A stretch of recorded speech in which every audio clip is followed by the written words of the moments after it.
Podcast of Poseidon is a spoiler-heavy podcast. That's an understatement. We're going to discuss not just the events of this book, but the Rhineverse as a whole, and really anything that we feel is relevant. You can find full spoiler warnings in the show notes. I think one of my favorite things surrounding that was this dude who said, it was like kind of memeing on the whole thing, and said he said he was a Cancer. And I was like, for those people saying that's exactly what a Cancer would do, I lied to you. I'm actually a Leo. That's exactly what a Leo. Classic fire signs.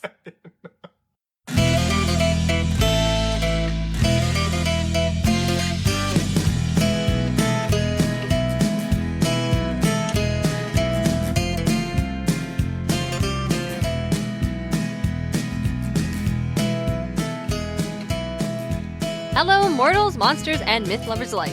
You're listening to Podcast of Poseidon, where we explore how ancient myths become modern pop culture, parroting Rick Riordan's, Percy Jackson, and the Olympians. This is Chapter 28, The Titan's Curse. I'm your co-host, on loan from the Hunters of Artemis, Darien Smartt. Joining me is my co-host and brother, hailing from the Smithsonian, DJ. How's everybody doing today? Contrary to popular belief, the Smithsonian and all of its exhibits don't actually come to life at night. But it is what it is. It is what it is. Can't do anything about it. Mm-hmm. Well, I hear things in the camp store do come to life at night. DJ, do you want to go check it out with me? Sure. Well, here I are, DJ, back at the camp store, and I've realized something. What's that? We didn't hire anyone to dust in here while we were on hiatus. Oh, that's ridiculous. Why didn't we do that? I don't know. We'll have to ask the neighbors to... We're only campers, and I mean, you're a hunter of Artemis. You're not actually in charge. That's true. This isn't my responsibility. This isn't even my responsibility. We gotta talk to Kyron about this. This is ridiculous. This is crazy. I can't even find anything in here. A lot of shit is stacked up too. This is ridiculous. What a lot of stuff. What are they just taking mail. their shipments and just throwing it in here? It looks like. Gosh, wow. Holy crap. Davis, there are 3 new patrons in here. Really? Really? For real? For real. We have 3 over the highest. We got not 1, not 2, but 3 new patrons. That's insane. Yeah. Who are they? I'm going to tell you. They are Robert, a.k.a. at Damn Meme Page on Instagram. Yeah, Robert, we know it's you. Yeah, we do. We also have Jacob L. and Jeremy W., who is our cousin. Yeah, I know it's you. Yeah, we know it's you. Thank you guys so much. And speaking of patrons, our new season kicks off with our monthly Patreon donation. Every month we donate $1 per patron to charity of our choice. And, I mean, because we don't have that many patrons, we're going to be throwing in an extra $20 of our own money as well on top of that. And this month we're donating to the Other Ones Foundation. The Other Ones Foundation is an organization dedicated to serving the homeless community of Austin, Texas, with a focus on dignity and empowerment. Yes, the founder, Chris Baker, was on Season 6 of Queer Eye. Yes, I did binge watch Season 6 of Queer Eye this week. We currently have 8 patrons, so we're donating $28 in total. Thank you to our patrons for supporting this show and making this donation possible. And donating on Patreon isn't the only way to support the show. What you're doing right now, listening to the show, is a huge support to us. Oh, major. You're giving us your time. Yeah. And if we may so humbly ask for a little bit of more of your time, if you would leave a review for Podcast of Poseidon on whatever podcatcher you prefer to listen to, if that podcatcher has reviews. Is that what they're called? Podcatcher? Yeah, it's a podcatcher. Yeah, we're podcasts, and the podcatchers are where you find your podcasts. Okay. I read about it in the McElroy's book, okay? I bought I've just never heard that before. Normally people just say streaming platform. Okay, well, so reviews. David, you threw me so off. It's because there's all this dust in here. Honestly, you're just going to sneeze all over the place. Oh, no, my allergies. Oh, but you know who doesn't have allergies that are triggered by dust, I'm sure, because their immune systems are just top tier, cream of the crop? Our reviewers? Our reviewers! That wasn't a trick question. We do. Over the hiatus, a handful of our listeners have left lovely reviews over on Apple Podcasts. I know. This is awesome. Yeah, I wanted to shout out a couple of them. Navia Flora, Frogs Are Good, and Colt 198022 for just leaving 5-star reviews and actually just 5-star rating and then writing a little review for us. Like, that's so cool just to see. How much you guys love our podcast. We love hearing from you guys. I want you to know that we do. We do, and it means a lot. And I want to shout out, like, shout out all the people that leave reviews, obvi. But one review in particular that made us both tear up by K Couch, captioned, "Brought me back to the world of Percy Jackson." JJ, would you like to read this review? I would. When I began listening to the podcast of Poseidon, I had only read The Lightning Thief several years ago. As I enjoyed Darien's passion for storytelling and DJ's love of video games, I soon found myself at the end of their first season. Because they were going to start discussing Sea of Monsters, I downloaded the audiobook and suddenly has listened to the first 2 series. I'd forgotten audiobook how supremacy! Honestly, yeah, audiobook supremacy. Let's go. I had forgotten how much I loved these stories until Darien and DJ brought me back to the world of Percy Jackson. They weave together retellings of the Greek mythology and draw out the themes and lessons that we can learn from in a way that feels like hanging out with friends. Aww. And the most important lesson? Don't be like Zeus. Don't be like Zeus! Don't be like Zeus. So thank you so much. Yeah, thank you. Thank you to everyone who leaves a review, even if it's just, the podcast is really funny and I love listening to it. Frogs are good. Thank you. Frogs are good. But yeah, it's just, wow, that was just really sweet to hop on as we were about to do this recording and realize we've got these lovely reviews waiting for us. Review waiting for us. Like, holy cow. So yeah, thank you to everyone. If you have left a review and we have not said your name, it is probably because you were not in the U.S. And I have not figured out how to see reviews. Yeah, we can't see reviews in other countries.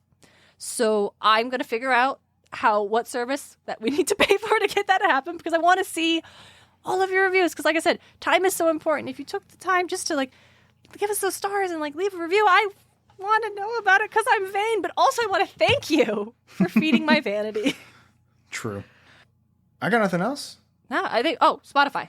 Spotify, right. So Spotify has added the feature to give us 5-star reviews. You can leave a rating.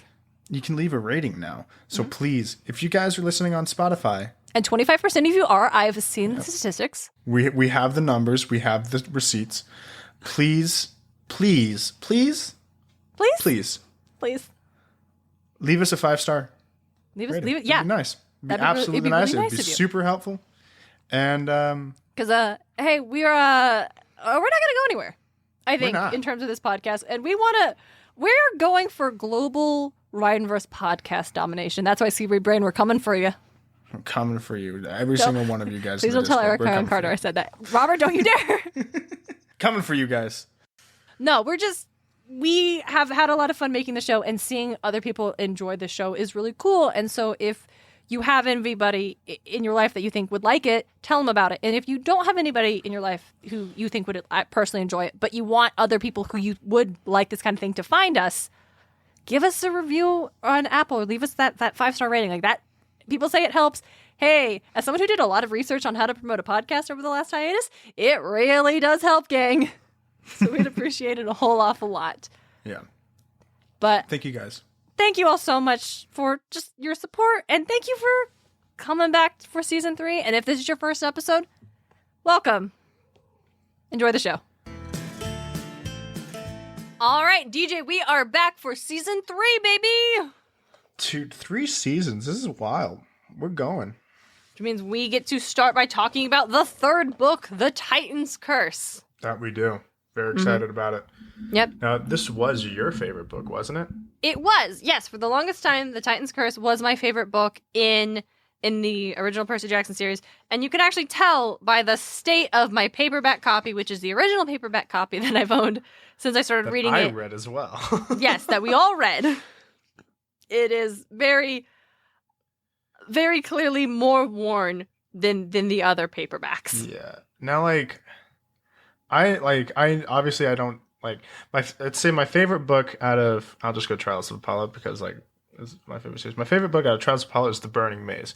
I would not be able to just pick up Burning Maze and read Burning Maze without having read the prior two.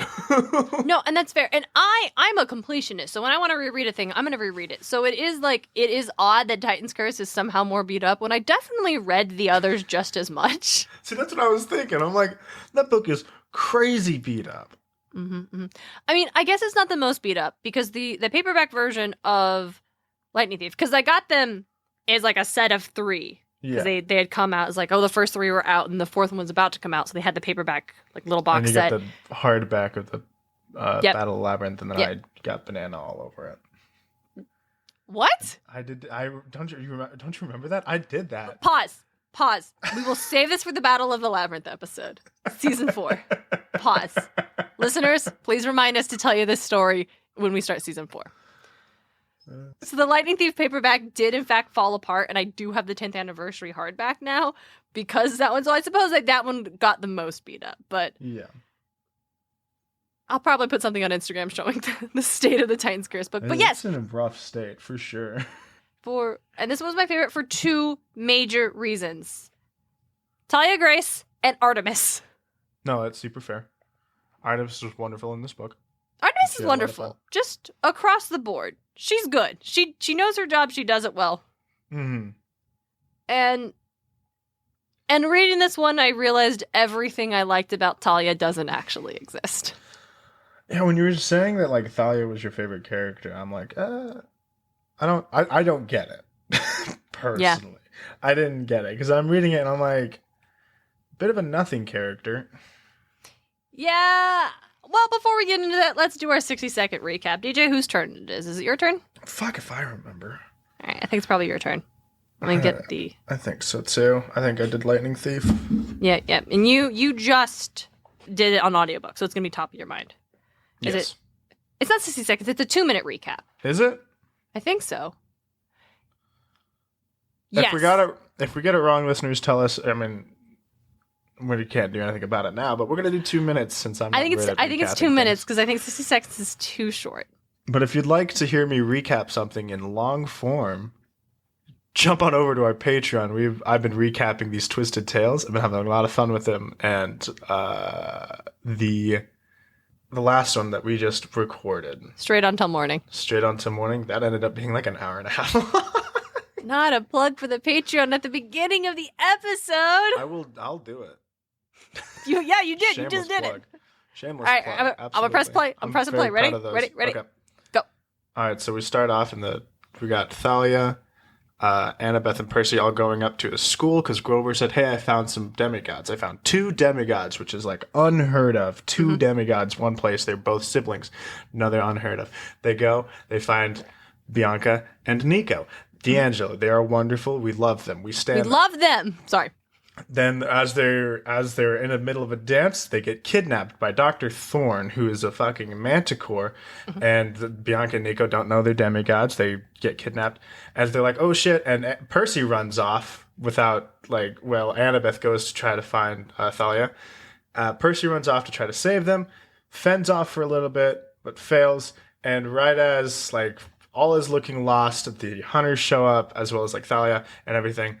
The hunters show up and start putting the manticore in his place, but then the manticore charges at Percy, charges at the Bianca and Nico, but Percy jumps in the way, and then Annabeth jumps in the way, the manticore and Annabeth go tumbling off a cliff. And then You got 50 seconds. I got 50 seconds? Go. Okay, then they go to camp because Apollo shows up and they take him. They go to camp, and then the hunters gotta stay at camp while Artemis goes and tries to find this thing. But then Artemis gets captured. Percy and Zoe Nightshade have a dream of bad things, and then so they have to go. And so they go to the Smithsonian. Well, first Percy's not even on this quest, but Percy meets them at the Smithsonian because Percy. And then they go to Albuquerque, and then they go to a junkyard in Nevada, and Bianca dies. And then they go to Mount Tamalpais, which is also the headquarters of the Titans. They meet Atlas. Zoe dies. And then they go back. And it's time. That was terrible. There's a lot of details that are important. Yeah, but we're going to talk about the details in the episode. This is just to make sure we don't miss any, of overarching plot bullshit. Yeah, but I could fucking... did I get the overarching plot wrong? Yeah, kinda. Why is it called the Titan's Curse, DJ? Because Atlas. I said Atlas is there. No, you didn't say Atlas is there. No, people can rewind. I said they meet Atlas. Check the tapes. Headquarters of the Titans. They meet Atlas. I said they meet Atlas. Zoe dies. Okay? Maybe you did. They go to Mount Tamalpais, headquarters of the Titan. They meet Atlas. Zoe dies, and then they go home. Okay. All right. So yeah, that's Titan's Curse. It's or as I like to call it, Percy Jackson makes a series of bad decisions. Oh, 100%. But it's also like, I was listening to it and I'm like, I don't blame him because everything like Thalia or whatever the fuck, I listened to it and the guy said Thalia, but it's probably not that. Thalia was doing everything that Percy would do. And if Percy was doing that, I 100% believe Thalia would have done what Percy was doing. Yeah. And we see that, like, they like even draw comparisons to each other. Mm-hmm. And I'm like, yeah. Yeah, there is a lot of the bad decisions, the impulsive decisions, the selfish decisions that Percy makes in this book are initially largely because he feels threatened by Thalia. Yes. And, like, her relationships where he, in the last couple of years, has gotten used to being, like, big man at camp. Not that, like, Percy has that, but he's used to people looking up to him and looking to him. Like, this is Percy. He's experienced. He's powerful. We can count on him. Well, now Talia's here. And she has way more experience than Percy does. Because this poor girl had to live on her own for at least a year, I think.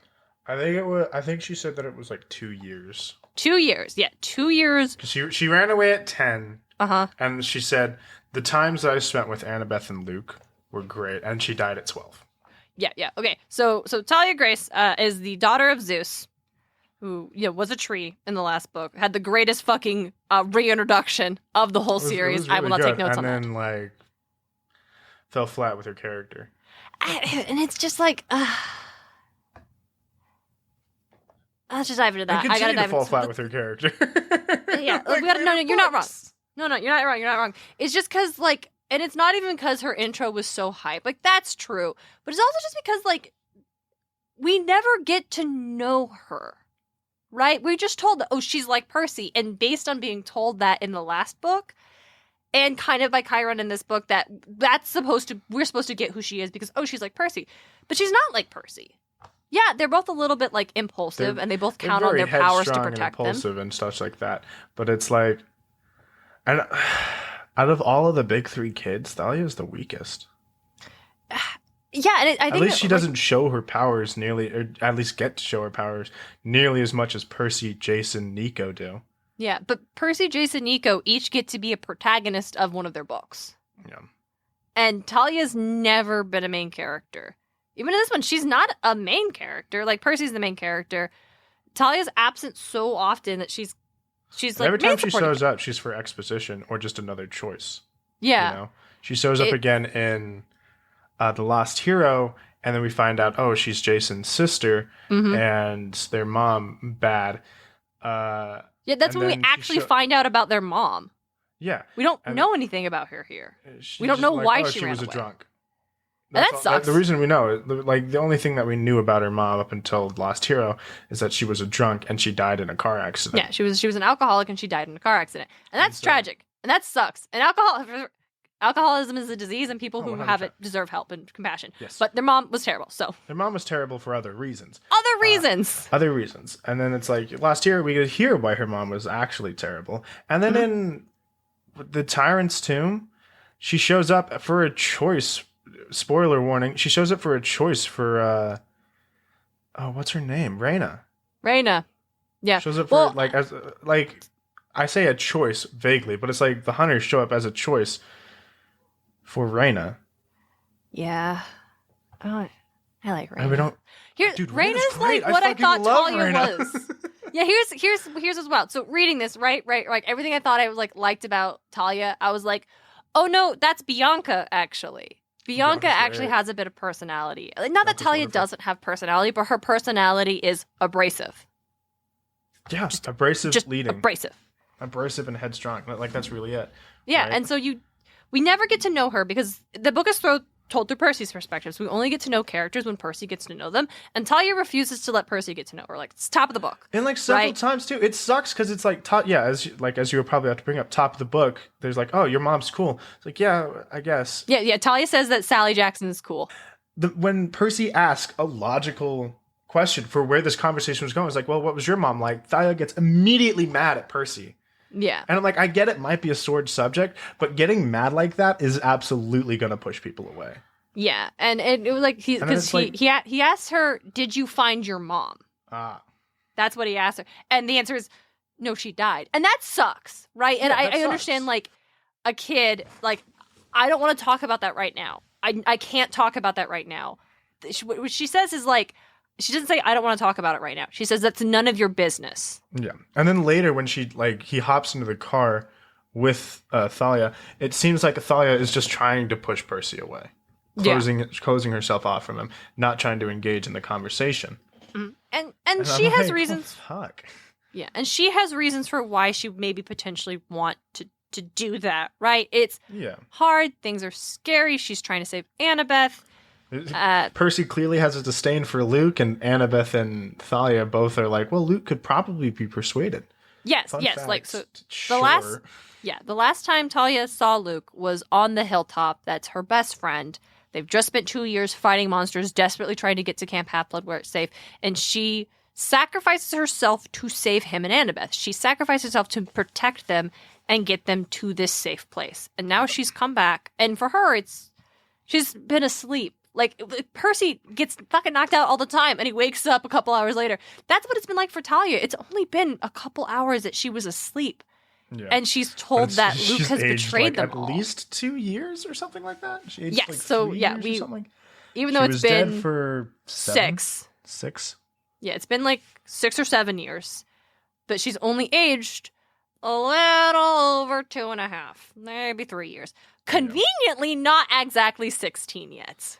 Yeah. Is 15 about to turn 16. She turned 16 the day after the solstice. Just Thalia's birthday is December 22nd. What is she? Hold on, I gotta see what zodiac she is. Whatever it is, she's so like it. Yes, exactly. That's exactly what I was going to say. December 22nd. Fuck, she's a Capricorn. Classic Capricorn. We know nothing about the zodiac. Please ask me about tarot instead. I just think that, like, the memes are funny. It's like, oh, that's exactly what a Cancer would say. Exactly what fucking Cancer would say. Of course, you Scorpio. I think one of my favorite things surrounding that was this dude who said, it was like kind of memeing on the whole thing and said he said he was a Cancer. And I was like, for those people saying that's exactly what a Cancer would do, I lied to you. I'm actually a Leo. That's exactly what a Leo. Classic fire signs. Tell you what, though. Fucking hilarious. So I can't spend the whole time talking about Thalia. We got to talk about other things in this book. But basically, I always thought Thalia was my favorite character because she's like, cool and she's tough and she's like a badass and she like has cool powers and she joins the Hunters of Artemis. Spoiler alert, that's the end of the book. It's great.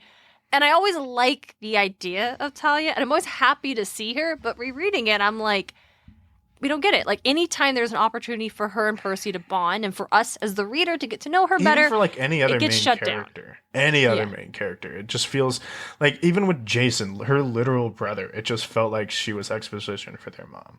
That's it. She just serves as exposition, and that sucks. I think she's a cool character. I would hope as the Ryan books, like as the Camp Half-Blood stories start to branch out a little farther, and we are getting other writers who are in this universe, I would like to see maybe a talented female YA author work with Rick to do a Thalia story. I think there's a lot there, but that's I haven't. This might be a little more like off topic. I haven't read the Percy, Thalia, Nico go to the underworld story. How was she in that? That's a great question. I haven't read it in a really long time. I don't remember. Okay. What is it Probably called? not as useful as she should have been, honestly. Yeah. But yeah, so that's the thing. It's every time there is one scene right at the start of camp. They're back at camp. Percy and Thalia are gonna be co-captain on the capture the flag thing, and they actually do have, like, I have it written down. They do have.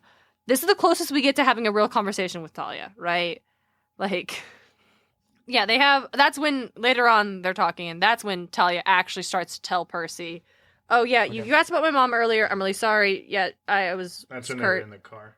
Yeah. Oh, no, she tells Percy at camp. At camp? Yeah, at camp, in this, like, in-between scene, is when she says, yeah, I found out she died in a car accident. And then Percy says, oh, that's why you were scared to drive Apollo's chariot. Because Apollo picks them up. It's a chariot. It turns into like a bus for all like the hunters to get in. It's just like anything that Apollo really wants it to turn into. Yeah. So he lets Thalia drive. Like, oh, yeah, once I turn 16, you can drive. It's fine. And Thalia does not have a good time. It does not go well. She's so freaked out the whole time. And so she crashes into a lake. Everyone's fine. But so in that conversation, he's like, my mom died in a car accident. And Percy's like, oh, that was why you were freaked out behind the wheel. And she's like, yeah, that must have been it. And like shuts him down and storms off. Right? Like, again, that's a reasonable thing to kind of assume. Yeah. For a little bit after me fucking getting into a car accident, I was scared to go behind a wheel. Yeah. Goddamn. And again, the truth of the matter is Talia's afraid of heights. And she's embarrassed with the fact that she's afraid of heights because she's the daughter of the sky god. I love the conversation where Percy figures it out as well, because it's like, oh, there it is. A little more character we get for Thalia, but then again, it doesn't really come up. It comes up kind of again, but not really. Yeah, so the problem, I think, is that Talia's very abrasive and she's very defensive. And these are not bad things. I'm not saying you can't have a character that's like that, but when every conversation with the character ends like that, it shuts off the ability for the character to grow for the readers. Because every time we have an opportunity to like have a heart-to-heart and get to know her, no, fuck off. It's like, I get it. You don't know Percy. But also, your best friend Annabeth seems to like enjoy Percy's company. Yeah, you know Annabeth likes Percy. Oh, well, yeah, like, right. I think I want to say either this is not Seaweed Brain podcast, but I want to say when Annabeth started liking Percy would either be the underwater scene of Sea of Monsters or the first dance or last dance of Titan's Curse. And that's when, it clicked with Annabeth's like, oh, maybe this guy's not so bad. And that's why she didn't go through with joining the Artemis. See, I think, because Annabeth admits that she's had a crush on Percy since she was 12 years old. Which means she liked him from Titan's Curse. Fucking the start? Really? Yeah. I don't remember that. She says it in one of the, I think it's like Mark of Athena or something. It's one of the Annabeth chapters, and she thinks about how the fact that she's had a crush on Percy since she was 12. Maybe it's House of Hades, I don't remember. But House of Hades would be the one where Annabeth and Percy are in Tartarus. So I think it's Mark of Athena. I think it's Mark of Athena, actually. Yeah. And so it's like, since Lightning Thief.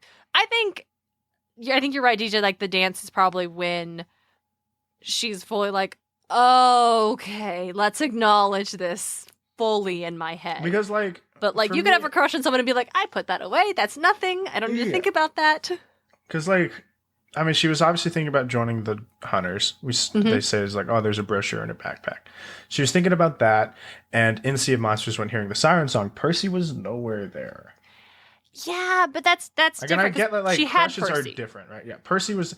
But, she also had her dad, technically speaking, at that point. Not at that moment, no. Yeah, no. She had ran away again. At the end of Lightning Thief, she said, I'm going to go visit my parents. And at the start of Sea of Monsters, she'd run away again.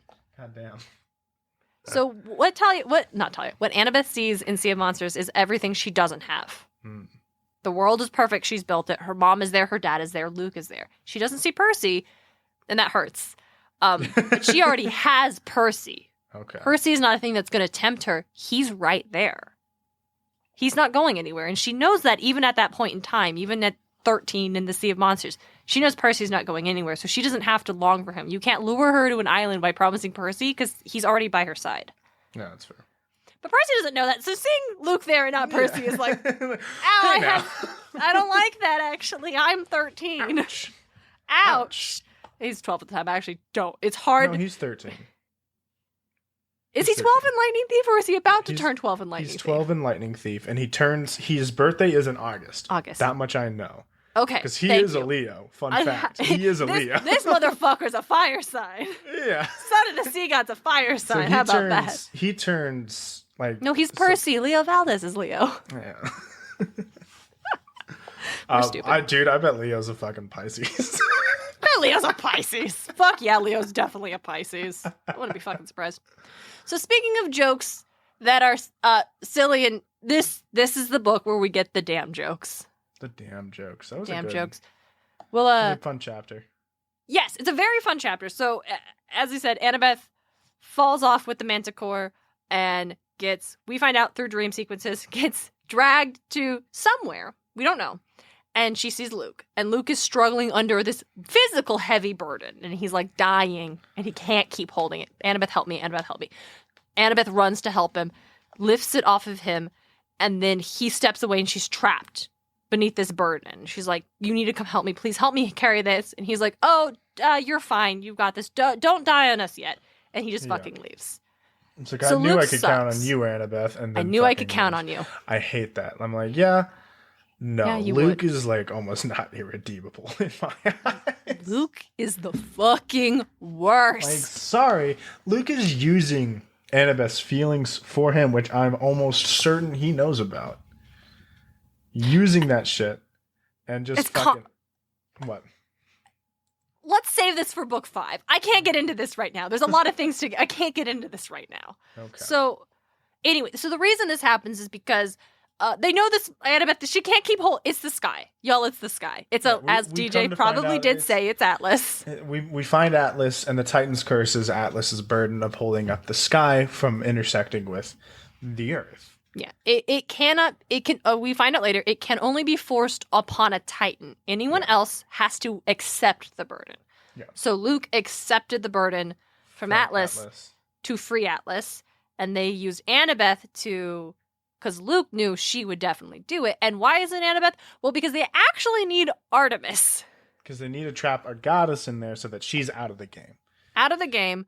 And then also they don't... Because they can't let the sky drop. It's like an atomic bomb. It would destroy everything if the sky hit the earth. It would just level everything. So it does need to stay there. So they need something to keep it. The way that I always do it, right? Because I've lifted things very similar to how Atlas does it, right? He does it poorly, too. He does it poorly. But, like, I've lifted something similar, and it, like, the way Percy describes it is not, like, some of the muscles that he was saying is tensing up and just fucking aching is not at all the muscles you would use to lift something like that, right? To hold something like that. But it's the sky! That's what I'm getting to. Hold on. Okay. All right. Okay? No, go on. I'm so sorry. Go on. The way that I view it is that it pushes every muscle in your body to just barely above its limit. And how long you can hold that is how I view it. Like, yeah, sure, it could be really fucking heavy, but why can, like, sure, Immortal can hold it, like, as, or like a demigod, Percy, Annabeth, they can hold it for a good while. And Atlas is obviously holding it for so long, but why is it equally as heavy for the both? I think it's time. They couldn't do it forever. It would eventually physically kill them. It cannot physically kill Atlas, or it cannot physically kill Artemis. They're not capable of dying like that. And I like, yeah, right. Like, that is a thing, but it's also like, it's still like weight is still a kind of a factor. And we know a Titan is severely stronger than a goddess, and a goddess is severely stronger than a mortal. So, like, if it really was so fucking heavy for a Titan to hold, it would immediately flatten any mortal. I think it's also something Artemis. So yeah, later on, Percy frees Artemis by taking the burden of the sky. It's a curse. It's a curse. It's not. It's a physical burden, but it's also a curse, which has its own properties to it. So yeah, it's just like physically extenuates every single muscle on your body to its fucking limit and then some. And so that's just how I viewed it. True. I also think it's strength of the heart. How it also tests your willpower. Yeah. I think is what it's doing. Is that's how Annabeth and Percy were able to hold it. Annabeth, who held it for days. For a couple of days, yeah. Yeah, for at least a couple of days. But yeah, so this is what happens. I lost my train of thought on this. We're all over the place. Oh no. Man. So let's talk real quick. Something I realized. We're at the. Let's just go in like from last thing that we had mentioned was capture the flag. Right, they're going to capture. From getting to, like, we should talk about the hunters briefly. True. So the hunters of Artemis are the hunters of Artemis. They are a bunch of demigod, mortal, dryad girls who are Artemis's companions in arms, and they are all immortal. Huh? Even gods. Zoe Nightshade would be technically a god. Is she a god? Son of, or daughter of a god and a titan. Is she a goddess? Yes. Like Calypso. Because she's the daughter of a water goddess. And Atlas. And Atlas. So that is she Calypso's sister? No. No. They say that there are the 4. She has 4 other sisters, not Calypso. I have no idea who Calypso's mother is. Pause. I can't. Okay, no, we gotta go away. So yeah, Zoe Nightshade is Artemis's lieutenant. She has been for thousands of years. She hates men. All of them. I get it. I also hate how that is the distinguishing factor for whether or not the hunters join Artemis is whether or not they want to be around boys. And it's like, that can be a reason. That shouldn't be the only reason. We will discuss this in the episode when we have Fran from Best Damn Camp Pod on here. Because I can't get into that right now. Later, he does kind of retcon it to just not love of men, but just love in general, which is a little weird. Like romantic love. Yeah, and then also... Because it's like, I'm going to talk about it right now because it was okay. I'm going to say nothing, but I have lots of opinions about it. Please go on. So this was in the Dark Prophecy of Trials of Apollo, and we've come across 2 girls who were 2 women. They are fucking like grown ass 60-year-old. They're like the 40s and 50s. Yeah, they're fucking old. They're old. So. They had like dropped out in like the 90s or something like that. They were previously in the Hunters of Artemis, and one of them is a trans girl. Yeah. Which was super like cool. But it's also like, they fell in love. The 2 of the hunters, they fell in love. Artemis they told like, Artemis, if you guys want to live this, like go through this love, you cannot be hunters anymore. And they're like, we understand. And so I'm like, that is not rejecting men, that is rejecting love. That is entirely different. But in this book specifically, it's very, very, even the oath they take says, I reject the companionship of men. Yeah, it's very, very specific, even though like in the 90s, you guys. Okay. We'll get into that later. But yeah, so that's who Zoe Nightshade is. We find out she's the daughter of Atlas. We find out that she is the reason that Hercules was able to defeat the dragon and steal the golden apple. That she was one of these goddesses of the grove, and she betrayed them to help Hercules. Percy now wields. Yes, Riptide. Yeah, she made Riptide, and Hercules never gave her any credit. That's why we don't. So this is interesting. I think she's the first and only character of Greek mythology that Rick invented whole cloth. Yes, she's not actually based on anybody else. She's not a Calypso, she's not a Circe, she's not anyone else we meet. Rick has taken a character and like changed it for what he wants to do with it. He has made this character. Yes, and Zoe Nightshade is the only one. And the justification for that being, well, Hercules, we don't know about her because Hercules didn't tell anybody about her, because Hercules sucks, actually. 100%. And I can get on board with that. No, yeah, and then like later he goes and like doubles down on it too. It's great. Yeah, it's great. And I am fascinated by the fact that he didn't do this more. That there weren't more characters who were of Greek mythology or of the era of the mythos who come from that we get to meet for what. I guess you don't have to do that because there's a lot to pull from, so you don't need to invent a bunch of stuff. Ton to pull from. I feel like it was really more of just like a segue to have tragedy. Yeah, it is. It is tragedy. I also like Zoe Nightshade. She's great. I fucking love her. She's so much fun. Like I was reading the book and I'm like, everything I thought. Like, I think there are a few things that I'm like this is a little weird for the character that he's trying to build here, right? Yeah. So what I was reading, like, Zoe Nightshade doesn't like boys, has like wronged by Hercules, has been with Artemis since fucking the beginning, essentially. And it was the Smithsonian, I think it was. This was a weird scene, right? The Nemean lion shows up, which is super cool. Yeah, the Nemean lion was kick-ass. Kick-ass, this fucking impenetrable fur. He shows up, and Percy's like, oh, well, like, the weak point is the mouth, since it's still pink and fleshy. He goes and he throws a bunch of stuff in there. Freeze-dried astronaut food. Freeze-dried astronaut food, which I'm like, probably not great, but the ice cream is pretty good. Why you gotta diss on that, Rick? Have you had astronaut food? I've had it, yeah. I've had at least astronaut ice cream because somebody brought it to show and tell in 3rd grade. Cute. It was adorable. It was just, it tasted like ice cream, but if it was like a kind of a stale marshmallow, Interesting. Okay, go on. But it like he threw it in there, and then obviously the hunters shot it while its mouth was open because it was gagging because the freeze-dried astronaut food was gross. Just ha! Yeah. If you ever have cats, you've seen them do this shit. Yeah. And so Claws in the carpet. And the weirdest thing, Percy hands them the hide of the Nemean lion, and she's like, "No, you're the one who killed it." And he's like, "What are you talking about? You guys are the one who took it down." It's like, "Well, your fucking astronaut food did that." I'm like, I don't think Zoe would do that. Everything that was leading up to this point, Zoe would not have done that. I can see her. Here's the thing. I think she could be like, we deserve equal credit because yes, Zoe killed the lion with the arrow, but they were firing at it, doing nothing, and it wasn't until Percy had the astronaut the food that it worked.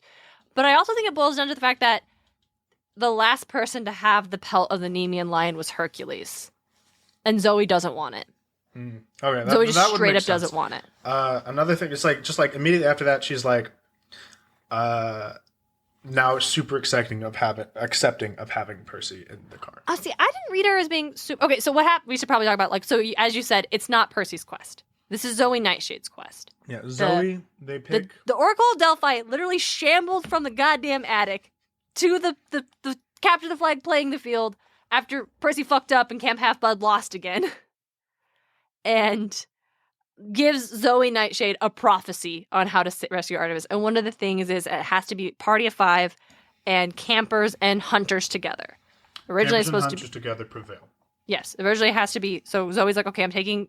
She wanted to be all hunters, but no, it has to be campers. So it's Zoe Nightshade.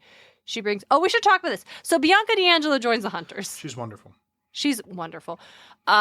Nico's such a adorable. God, do we need to talk? I think we need to talk about Bianca. Hold up. We should talk about the D'Angelos real quick. We should talk about so. Bianca, 12. 12. Nico, 10. Yes. They're very powerful demigods. We know this. Grover's like, holy fucking shit, these kids are so powerful. You need to come get them now. The fact that they are siblings is a little crazy. It's kind of bizarre. We usually don't see siblings like this. Like, there are siblings. Like, we know, Hermes' siblings, Connor and Travis, they're siblings. But this I think kind they of... were twins, weren't they? They're not twins. They're not? Yeah, one of them's a couple years older. The whole time I'm reading them like the fucking Weasley twins. That's why you think they're twins, because they're just the fucking Weasleys. They're not. They actually lived through their narrative. That's wild. It is rare for God to go back to the same mortal. It is. It is not common. And especially, I think Dionysus, his sons are twins. His sons are twins, yes. Yes. That one.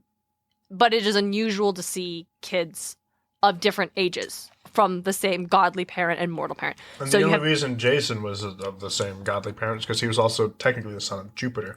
So the mother had appealed to Zeus and then appealed to Jupiter. We'll get into that later. Later. Lost Year comes around and we'll talk about it. Holy shit. So we know they're powerful. We don't know anything about them. And so, but here's what we do know. They're on their own. They don't know who their family is. They just one day were told by a lawyer, you're going to go to this school. There's money for you there. They don't know who their parents are. They think their family's dead. And then they show up. Percy's there. That's a manticore. And holy shit. What was that? They are right. Their family is dead, both literally and figuratively. Yes, they are right, though. And so then they're attacked by the manticore. Things go south. The manticore is more than they're capable of handling. The hunters show up. Manage to, they lose Annabeth, they get rid of the manticore, and then Artemis is there, and they set up camp, and they're just trying to regroup. Okay, what do we do next? We got to get you something. There's monsters, Artemis is saying that there are monsters I have not seen in millennia coming back. That manticore shouldn't fucking be here, and yet here he is. So we got problems. So Percy's like, all right, well, we got to go to Camp Half-Blood. That's where it's going to be safest for Bianca and Nico. Let's go. That's where we got to go. And Zoe's like, it's not the only choice. And Thalia's like, yes, it fucking is. Because Thalia and Zoe don't like each other. And I hate that. Don't need it. Don't care for it. It just creates more needless animosity. They don't have to be BFFs, but their constant bullshit, I'm tired of it. It is rough, but it's also because Zoe continually bashes on Thalia's feelings of this is Luke is my comrade, my brother. I am not going to leave him. And we see Zoe completely shitting on that feeling. Yeah, because it ties back to Zoe's whole thing is like, fuck dudes, which I get, but also it's like, you cannot, like, want to be around men and also respect other women's decisions. Yeah. I don't care for it. I understand Zoe, but she doesn't have to be shitty to Thalia about it, which she is, and I hate it. Almost everybody. I feel that's outside of the hunters. She's shitty to everybody. Yeah, we get that. Percy does note later that Zoe looks happiest when she's with the hunter. She's at peace. They all love her. So she's not like a bitchy person. But everybody who's not a hunter is an enemy. So we find out eventually that the reason that Zoe and Thalia don't get along is because when they met the hunters, when Thalia was 12 and they were trying to get to Camp Half-Blood, and they invited Thalia to join. And Thalia refused because she didn't want to leave Luke. Was she in love with Luke? Maybe, maybe not. Maybe kind of it was a stage where... That is definitely not something that is expanded upon much like Annabeth's. Yeah, like, is it maybe it was with where right now Percy and Annabeth are, where it's like, they care deeply about each other. They're not in a relationship, but we can see it. Maybe that would it become that, or maybe it wouldn't. But there's still a bond there, and Talia's like, I'm not going to just... And also, he needs her. He physically needs her. He and Annabeth need... I don't know if Annabeth's there yet, but we know that Luke is not going to survive without Thalia. They meet 7-year-old Annabeth pretty quick. They do. Yeah. Yeah, so they... So that's the thing. And that's why Thalia doesn't like it, because also Zoe keeps like, well, I told you he'd betray you, and then he did. So then we have Bianca, right? And so we find out that Bianca, because she is a girl, has the opportunity. She can join the Hunters of Artemis if she wants to. She will be a hunter. She will travel with the goddess Artemis, and she will be immortal, because the hunters are immortal. She'll have a new family. Mm-hmm. That's when she kind of accepts after hearing that. Yeah. And the only way you will die is if you die by a physical wound. You will not die of old age. You will not die of sickness. Yep. Someone has to shoot you in the heart, and then you'll die. You have to die in battle. Die in battle, basically, yeah. Like Tolkien elves, basically. Yeah. And Bianca accepts. Bianca decides she is going to become a hunter. She wants to join the hunters, which means she can't be with... And Nico can't join. He's a boy. That's not allowed. And so... But she later confides in Percy that she wasn't worried about Nico because he had Percy. Yeah, so that's the thing. He had these people. Yes. So, and I could as much as I could go off on everyone else, I could go round and round about Bianca D'Angelo and how this... I didn't know this until we started the podcast. Now I have a Instagram account in which I'm just constantly seeing Percy Jackson posts. A lot of the fandom doesn't like Bianca and say that she abandoned Nico and was a bad big sister. She completely says I've been watching Nico literally our whole lives. That is parentification. I don't blame her, right? Yeah, it's like, oh, this 12-year-old girl didn't deserve the opportunity to get to be a 12-year-old girl, autonomous and make her own choices. Like, she didn't leave him in a sewer drain. Yeah. Anyway, we'll save that for when we get to be on Fatal Flaw and talk about this shit. But yeah, so she joins the Hunters, and then Nico's going to be at camp. And like you said, DJ, later she tells Percy, she's like, I would never have left him alone. But she saw Percy, and Percy protecting them from the Manticore and what he was capable of. And Nico's so this is so fucking cool, because Nico's a little nerd. He's 10 years old. Nico's a little nerd who's super... And he loves this mytho-magic card game, which is just Greek mythology but Magic the Gathering. Yeah, it's great. It's wonderful. Mm-hmm. Nico is so adorable, and... He's also so annoying. But he's 10 years old, so he's supposed to be. Yeah. And you're like, this is a perfect 10-year-old. And Nico has no perception of the fact that this is actually dangerous. He just wants to talk about stats and, oh, Percy, this is so cool. What's that monster? And how many his HP points and all this, because he's 10. Because he's 10. And if I was coming across God to be like, fucking Zeus is a broken piece of shit and Smite, so he's probably... That would be your whole thing. That'd be my whole thing. If I you're God, fucking in your 20s now. Yeah.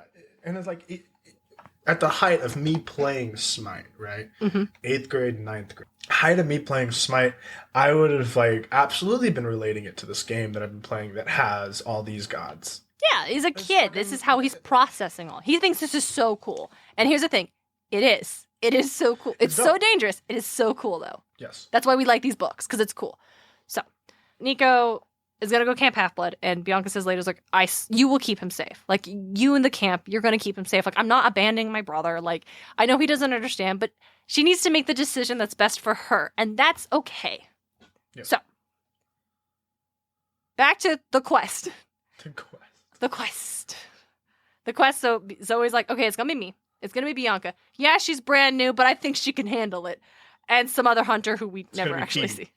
Phoebe, thank you. Phoebe. So, and then Talia's like, well, I'm gonna go. And then Grover wants to go.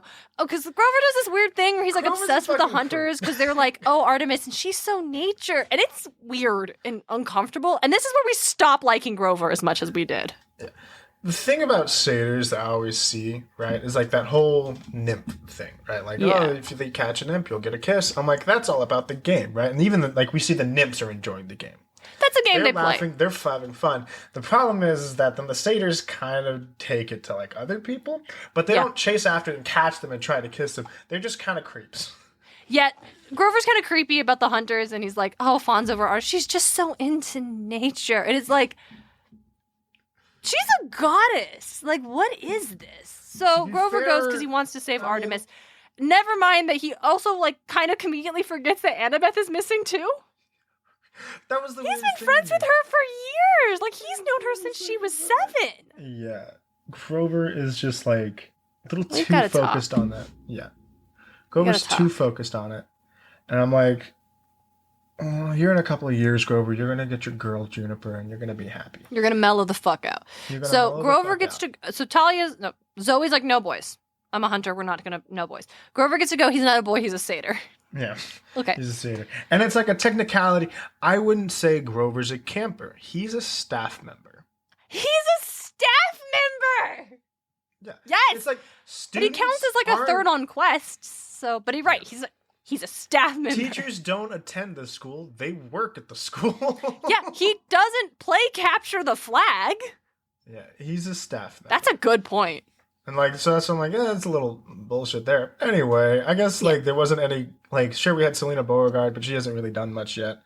Yeah, also she doesn't like, do anything until. And let's not get started on the whole like she hates the hunters because it's like, oh, Artemis and Aphrodite, and it's like, oh. No, for me it just felt like the hunters were like ripping on the Aphrodite crowd because they. Yeah, the hunters come off as just mean and condescending. Like, it seemed more about like the hunters being kind of like bitches and clicky bitches rather than Aphrodite cabin being clicky bitches. Which is wild because we know the Aphrodite cabin is a bunch of clicky bitches. We see it in Lost Hero.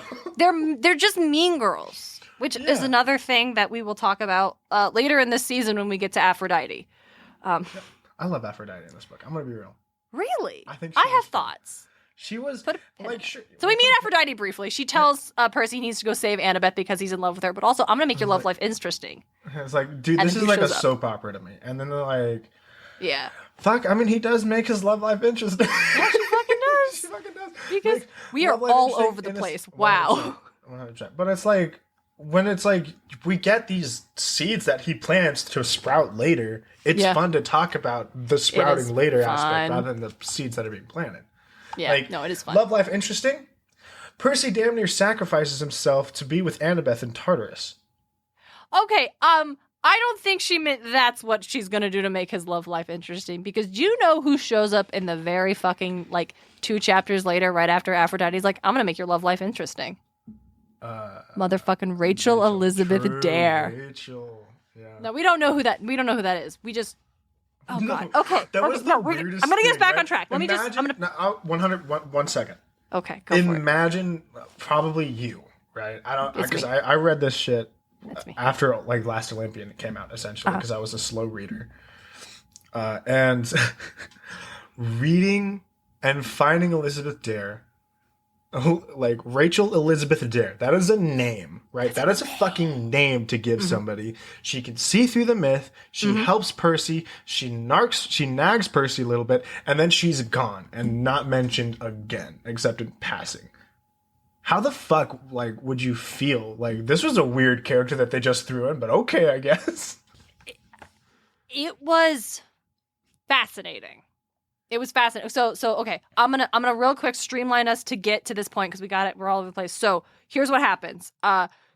It's supposed to be Phoebe on the quest. The Phoebe pisses off the Stoll siblings. The Stoll siblings give her a t-shirt with centaur blood in it, so she's got a bad like rash. She's too sick to go. She'll be okay. However, that is what killed Hercules, and we just treat that like it's a ha-ha prank. Like, they put itching powder in her clothes. And I'm like, that's super fucked up, dudes. I know you're mad, but like... Where did they get the centaur blood? Did they sneak up on Chiron with a syringe? Yeah, hold it! Where the fuck did they get centaur blood? Just like, be like, hey, party pony, dude, we're trying to plan a prank, and the party ponies were into it. I'm sure they were, actually, because they're actually monsters. I'm trying to get us on track. So, Phoebe doesn't go. Percy's got hat of invisibility. Percy's like, I'm gonna follow him. Dropped it when she fell off the cliff. Yes, Annabeth dropped her Yankees hat. That lets her turn invisible. I don't know if we've ever talked about it on the show. No. But she has it. She's got this hat. It's from her mom. It turns her invisible. It's great. The, fucking... Percy's got it. He's turning invisible. He's sneaking. Nico, he sees Nico. Nico's about to follow the hunters and stuff because it's his sister, and he's worried about his sister. Percy reveals himself to Nico. He's like, you can't. You're 10. You have no fucking idea what's going on. So Nico's like, all right, you go then. You're going to go anyway, right? You need to go save your friend. Okay, cool. Just protect my sister. Will you make sure protect her, keep her safe? I'm going to do my best. I'll do my best. And Percy that is... specifically says I'm going to do my best. Yeah, you shouldn't say anything, Perce. That's what I call mistake number 3 Percy makes. Thing, right? Mistake number 3, sure. But instead of saying, I will protect your sister, he says, I'll do my best. Which then, like, is like, yeah, but you to can a do your 10-year-old, that's yes. Yeah, but it's like... Nico's 10. Nico is 10, and I love it. So, but it's like, Bianca... No, streamline. On her own accord. Yes, I'm going forward. We're going to press forward. So Percy follows them. Phoebe doesn't go. Percy follows them. They go to the Smithsonian, the Doom Nemo Lion. Now he's the 5th one. It's prophecy. What the fuck ever. There's 5. We go forward. We meet... Ares shows up again, and he's like, my girl Aphrodite's here. She wants to talk to you. Aphrodite's like, I'm gonna make your love life interesting. After they meet Apollo. Oh, shit. I forgot Apollo. They run into Apollo briefly. He's disguised himself as a homeless dude, which is classic Greek mythology. Athena does this all throughout the Odyssey. This is what the gods do. And he sends them here to hop a train. Athena disguises herself in this book, too. Yeah, she does. Yeah, later on. It's later. But it's like, yeah, okay. And then, like, well, you're looking to go west, right? And then, like, a fucking train shows up with a bunch of cars, like luxury cars. Yeah, it's just transporting luxury cars across the country. They travel along. We have this whole back and forth. That's where we talk about Thalia in the car, and she gets defensive. That's where we find out a little bit more about, like, Zoe and stuff. And Percy's been having dreams about Zoe, like, from the past. He sees himself in the point of view of someone else talking to Zoe. And that's weird, because we never have dreams like this again. No, it's super strange. And also it happens after he talks to Apollo. And Apollo just knocks him the fuck out. Yes, I think it's Apollo. Because Artemis, we know now, is trapped. She's been taken. Blackjack's also here. Blackjack's great. Should we have talked about Dionysus? I can't do this. Dionysus shows up. And I'm going to be real with you. No. The whole Dionysus scene, like, I just want to talk about this real quick. The Dionysus scene was weird and could have been dropped. Yeah, I literally jumped past it. Even though it is the cover of the original book from the U.S. edition. Yeah, that happens. Dionysus shows up and is like, I could just take you back to camp. It's like, because Percy leaves without permission. And Dionysus is like, again. Okay. Dionysus like, maybe he'll die. We know Dionysus doesn't like demigods. Yeah. We don't know why. He just doesn't like them on fucking principle. He explains it in that. A little bit? He talks about how... He talks about, it's like, yeah, you know Ariadne? Yeah. Oh, yeah. She helped... He explains it in that, and it's like, right, well, she helped a hero, and he abandoned her. It says 2 people are going to die. Here's hoping it's you and Thalia, essentially. Right. So in the prophecy, we know someone will die in the land without rain, and someone will die by their parents' hand. So away they go. So we see Aphrodite briefly, and then we go across the junkyard of the gods, and it's just like, all right, don't touch anything. Don't fucking touch anything. Just keep fucking going. And they get to the other side, and then they are attacked by a giant automaton. This is Talos. He's a Greek mythology thing. We'll get into it. We're going to have Owen from Through the Mist. He's going to come on and we're going to talk about this giant-ass robot. Yes. But it's attacking them because Bianca took something. And it's like, fuck. She took a little statue. They can't... Yeah. For this Myth of Magic game. Yep. She gives the it to Percy. The only one that Nico doesn't have. Yeah, she finds it. That's why she took it.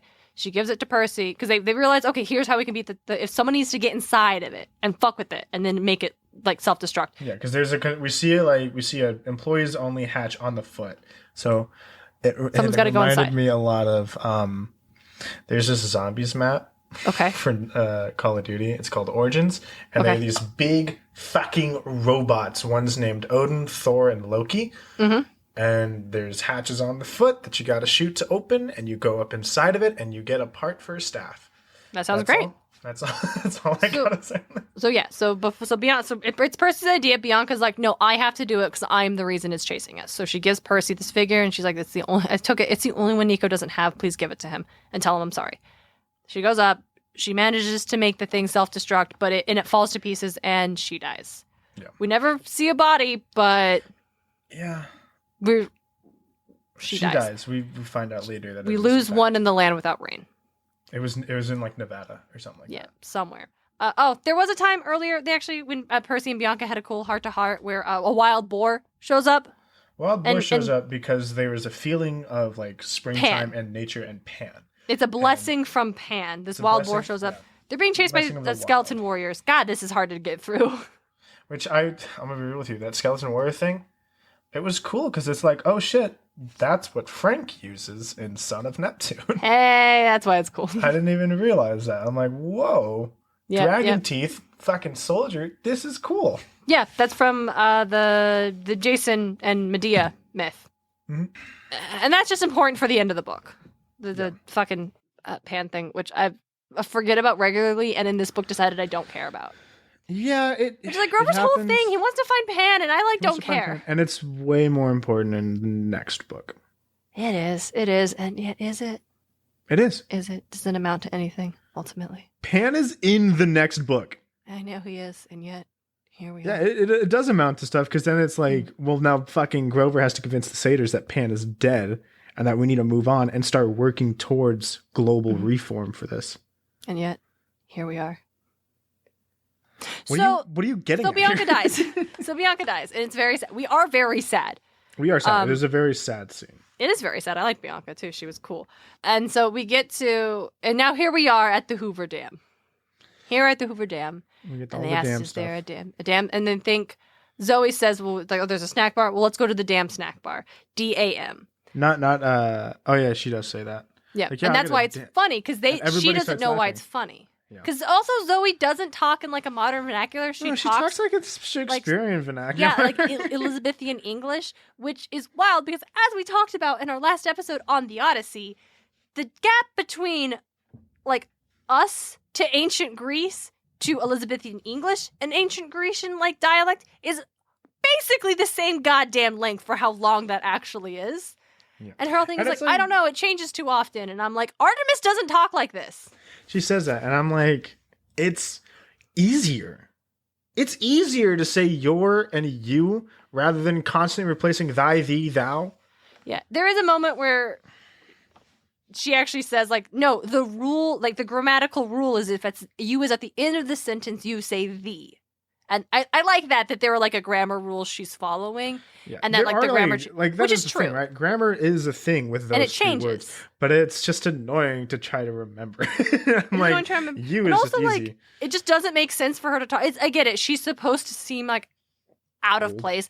But it is weird because, like, again, I will say, Artemis doesn't talk like this. Bianca doesn't talk like anything different either. Neither does Hazel, nor Nico. Yeah. And they were kids in the 30s. Right, so we should talk about... So shortly before Bianca dies, she mentions... They were in Washington, D.C., Smithsonian. She mentions she was really surprised to see subways because the last time she and Nico were there were no subways. Yeah. And they're like, that seems weird. Well, that entrance wasn't there. And so everyone's thinking, like, maybe the entrance is new.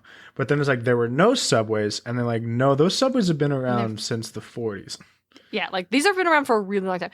And so then we find out that, oh, shit, Nico and Bianca spent some time at a hotel. DJ, which hotel was this? It was the Lotus Grove Hotel in Las Vegas, Nevada. In Vegas. You may recall, dear listeners, about how that is the hotel that Percy and Annabeth and Grover accidentally wandered into and spent what they thought was like maybe 2 hours there and then found out it was like 4 days. Now, for Nico and Bianca, it was only a couple of weeks. Yeah, they were there for a couple of weeks.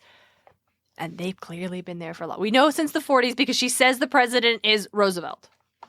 She says it's FDR. So it's like it's like the 30s because then McKinney starts up the 40s.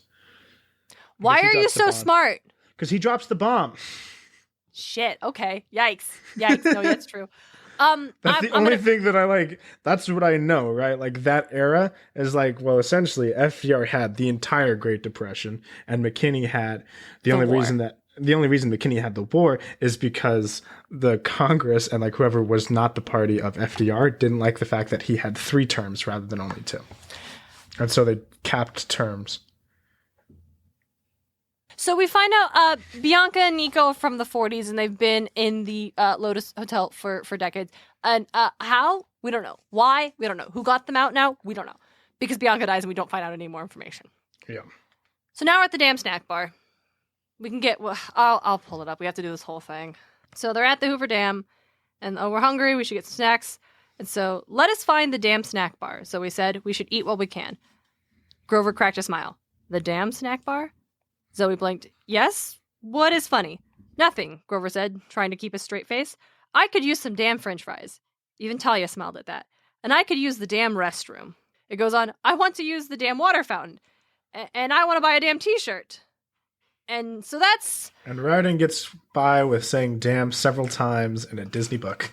Yeah. Like Disney Hyperion is the publisher. Yeah. And this is like the joke of the fandom. Yeah, and there are better jokes. Oh my god, I'm so glad we're on the same. Oh my god, I was like, so it's a worried. fun joke, sure. It's but cute. It's also like it served its purpose. It was fun in a time of like they had literally just lost one like a traveler with them, right? Yes, and it's the first moment of like jovialness again that they have. It's like a fun like, oh, these are kids. That's right. And then it's like they're just better jokes.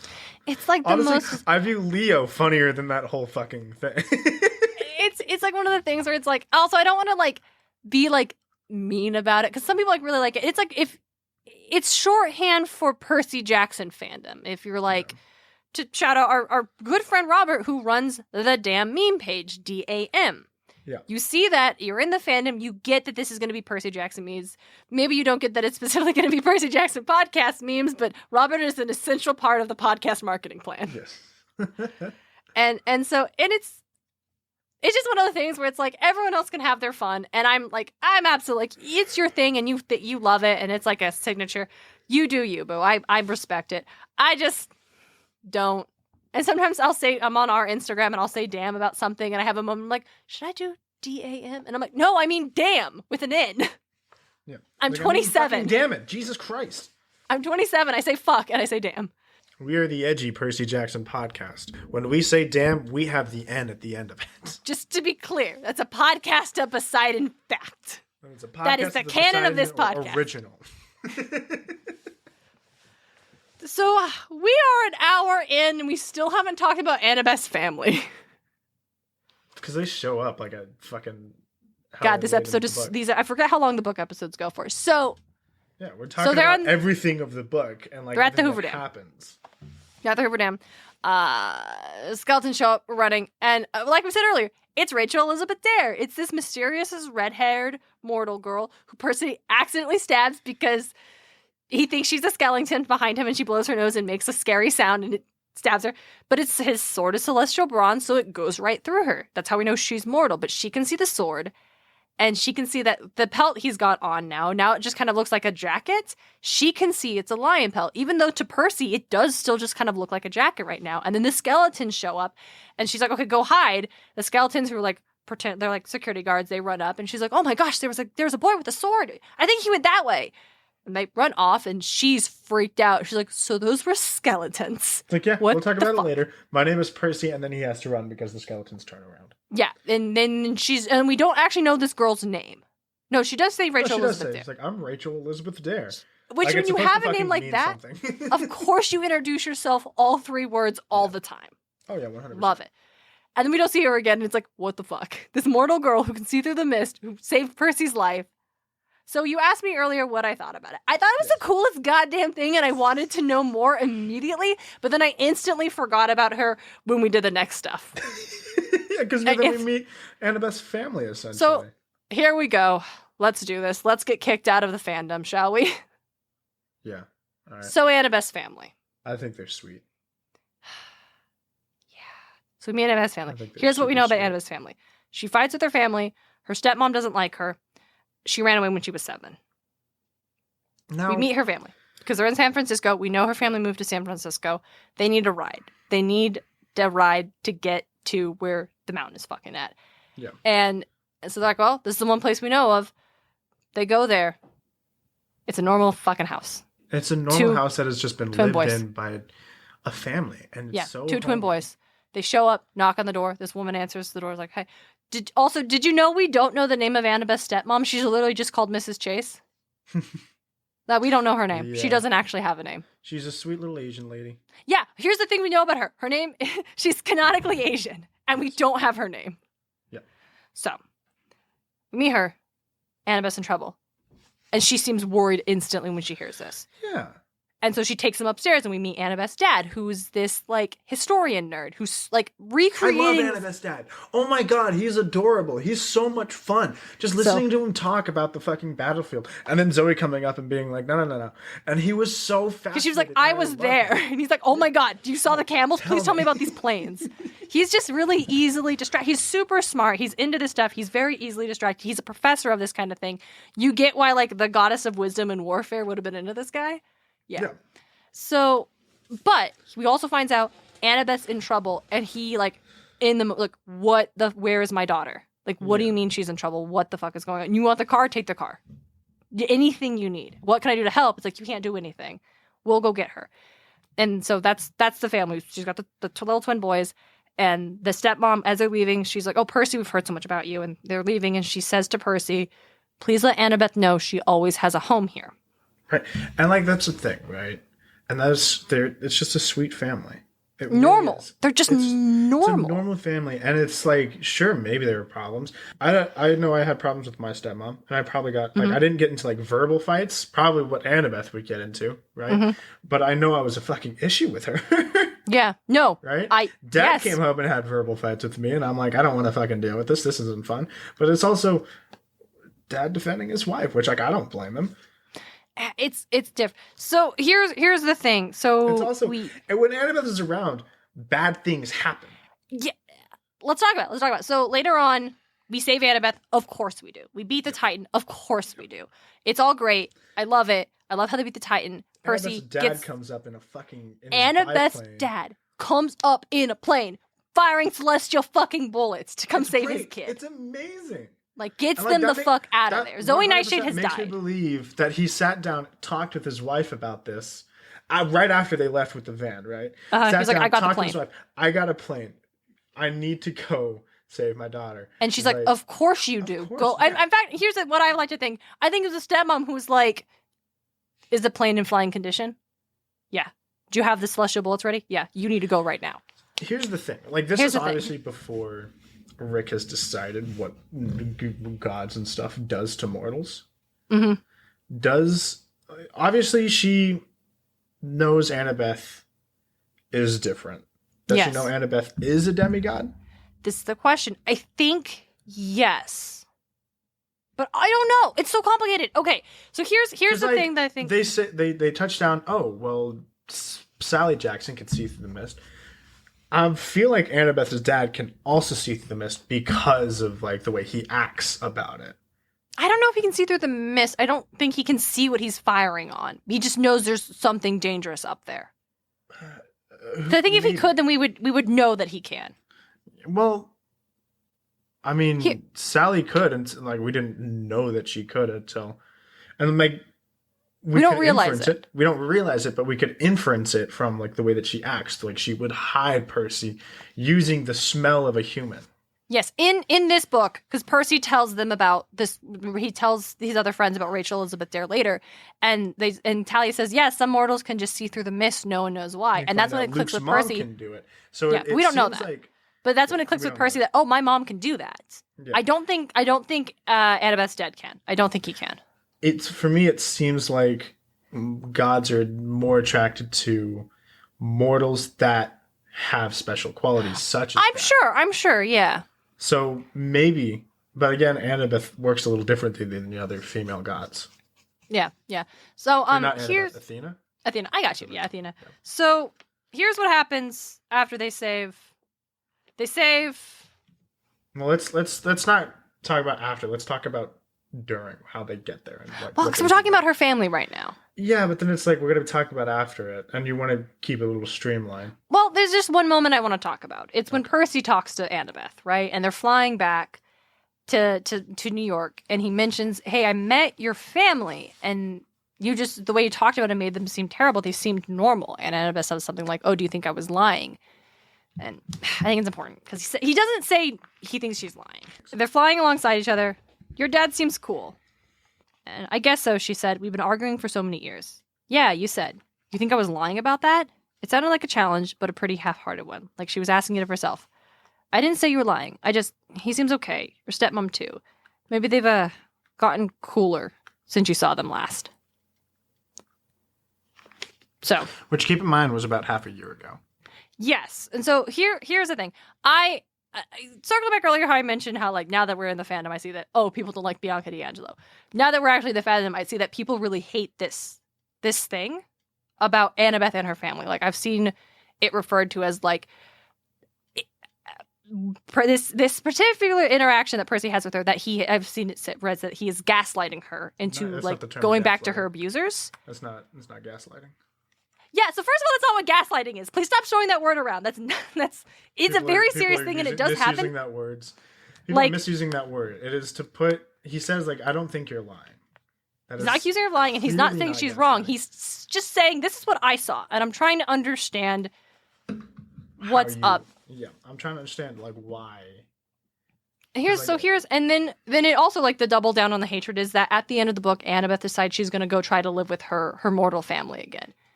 And it's like, here's the thing. And so and I can see someone else with another experience may interpret this thing differently. You and I have a very distinct experience with step families. Yes. So here's how I see it. They failed her when she was young. Yes. There's no way around it. No 7-year-old should ever feel like they need to run away. But Annabeth did. Her family failed her. Yes, they can't see through the mist. Yes, she was attacked by monsters. Yes, it's stressful. It's hard. It's scary. Her dad was not prepared to have a child when she showed up. Did not want her. Did not sleep with Athena. Annabeth said that she, like, Athena just thought her dad was, like, super cool, really nice, and then they had a brainchild together, and it was Annabeth. And it was Annabeth.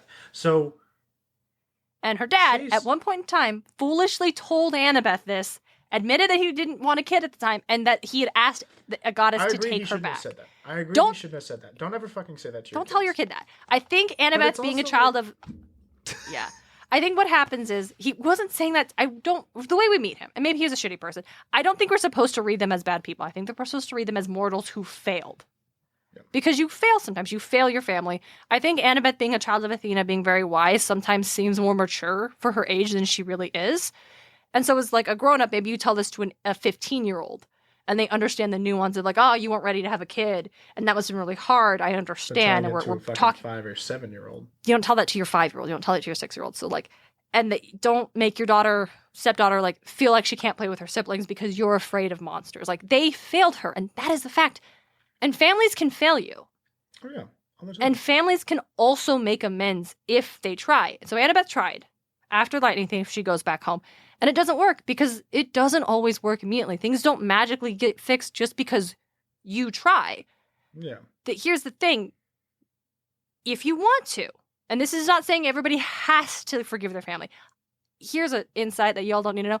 I haven't spoken to my mother since Christmas 2019, save for one conversation I had with her at my brother's wedding. You do not have to forgive family members for anything if you do not want to. Yep. If you want to, and you are willing to try, and they are willing to try, you can repair bonds. And they can become valuable. And I think that is what this is that her family failed her, and that is the truth of it, and that fucking sucks. And Titan's Curse is showing bonds. It's the bonds we have, and it's the bonds we break, and it's the bonds we repair. Like, family a lot, too. Yeah. A lot of them are bonds of family, whether it be found or your birth family. Right? Yeah. We see the bonds between Atlas and Zoe. That fucking is not good. Yeah. That's not a good bond. That's bad. Zoe betrayed Atlas, right? Technically speaking. But it's also just like, yeah, there's a lot of nuance that went into Annabeth's situation that people just overlook. No, and I can see it's some other, like, maybe someone who's had a very, very, very bad relationship with their family. We had a bad relationship with our family. Step-family. Yeah, like, it sucked, and it was rough, and we're not gonna, get into those messy details. Y'all don't need to know about that. But from, I think, our perspective is that what is happening with Annabeth is you decide you can see they want to try, and her dad wants to try. Yeah. He built a plane with celestial bronze when he heard that there was danger because he wanted to be able to protect his daughter in a way he couldn't have protected her when she was young. He did melt down Annabeth's toys. Swords, weapons. Those were hers. She left them. She left them. They were still hers. They were hers. Yeah, that's not cool. But however... It was really cool. They're weapons. He turned them into other weapons. They're for weapons. And so it worked. It's like, yeah, and that is great. Yeah. I was going to say, and her stepmom also makes an effort by, Percy, please tell Annabeth that she has a home here. Like, reaching out. The dad reaching out. At that line, right? Yeah. Like, that is a line that somebody who genuinely cares about you will tell you. Yeah, and you can, and sure, there's other ways to interpret it. It's just an act. They're putting it on for Percy because abusive people do not show their horrible sides to people who are not their victims. They act completely like charming and kind and considerate because they don't want anybody to know what they're doing to this other person. And that is true. My interpretation is that's not what's happening here. What's happening here is that you have a mortal family that did not have the resources to take care of a powerful demigod girl, and they failed her, and that sucks. But you also have a mortal family that is still there, that wants to be there, that wants to have a relationship with their daughter, and Annabeth wants to have a relationship with them. And that's what's important. You don't have to have a relationship with someone just because they want to have a relationship with you. My mom texted me a couple of times. Guess who blocked her number? Yeah. It was me. I don't want to have a relationship. So that's, I think, the way I interpret this is that, because after this point, Annabeth has a much better relationship with her family. Yeah, it's cool to hear too, right? Yeah, like they get along.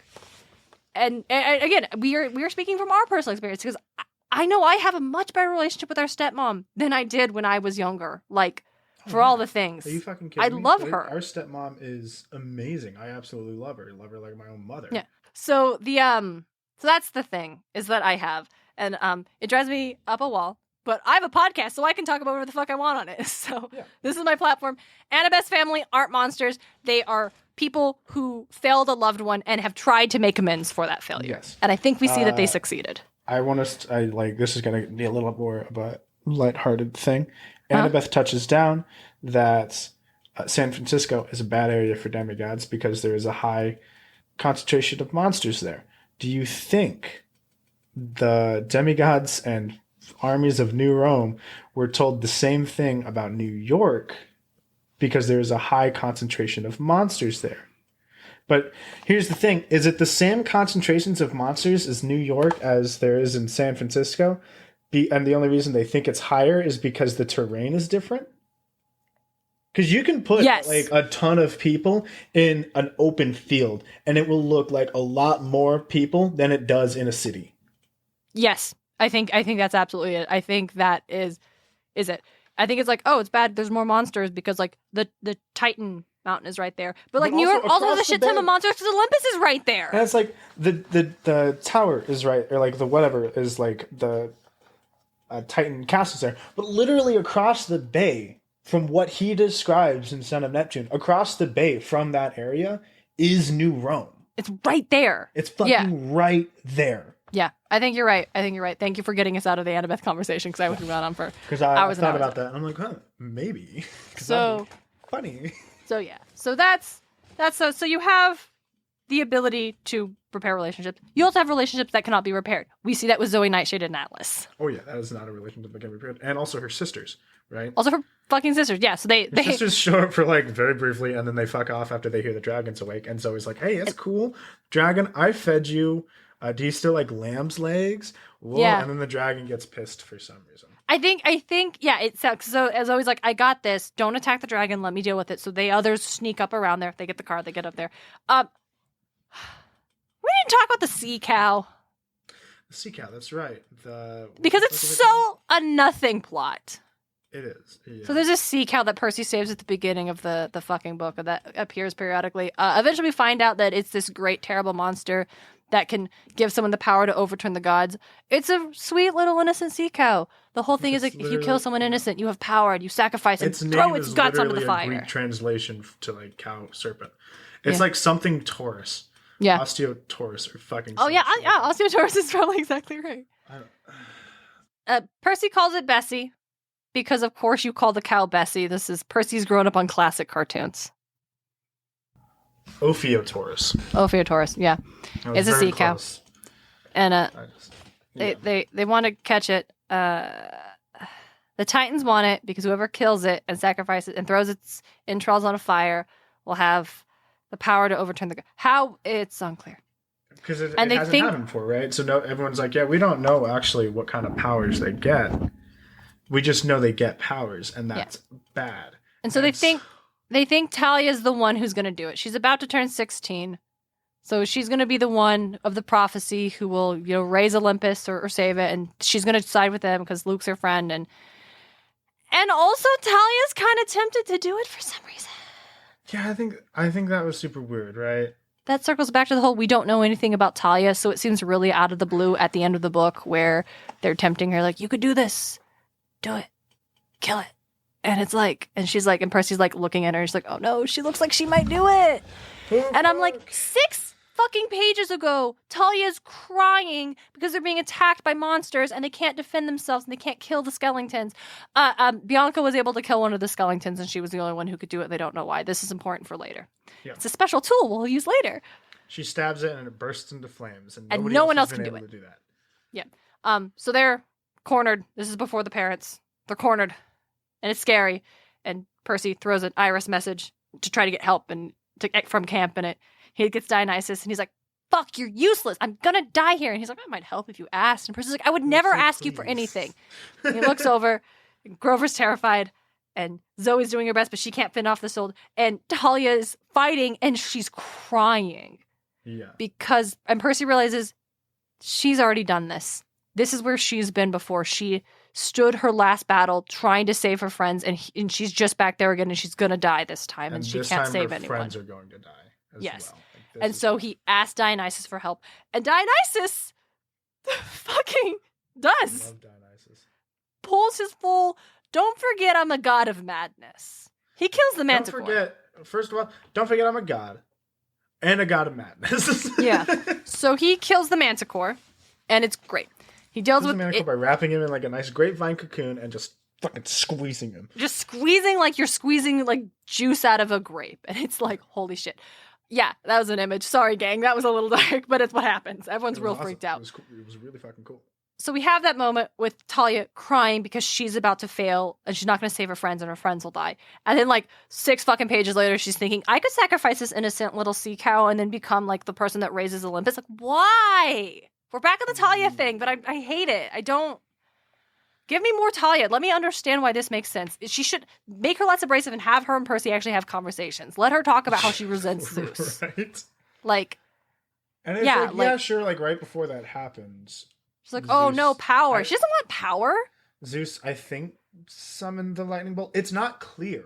Right. So they're driving the truck. All of a sudden, Zoe's like, get out of the car. They all get out of the car. The car's struck by lightning. And Talia's like, really? She thinks her dad tried to kill her because they know someone will die with their parents' hand. So Talia's like, oh, really? My dad would kill me?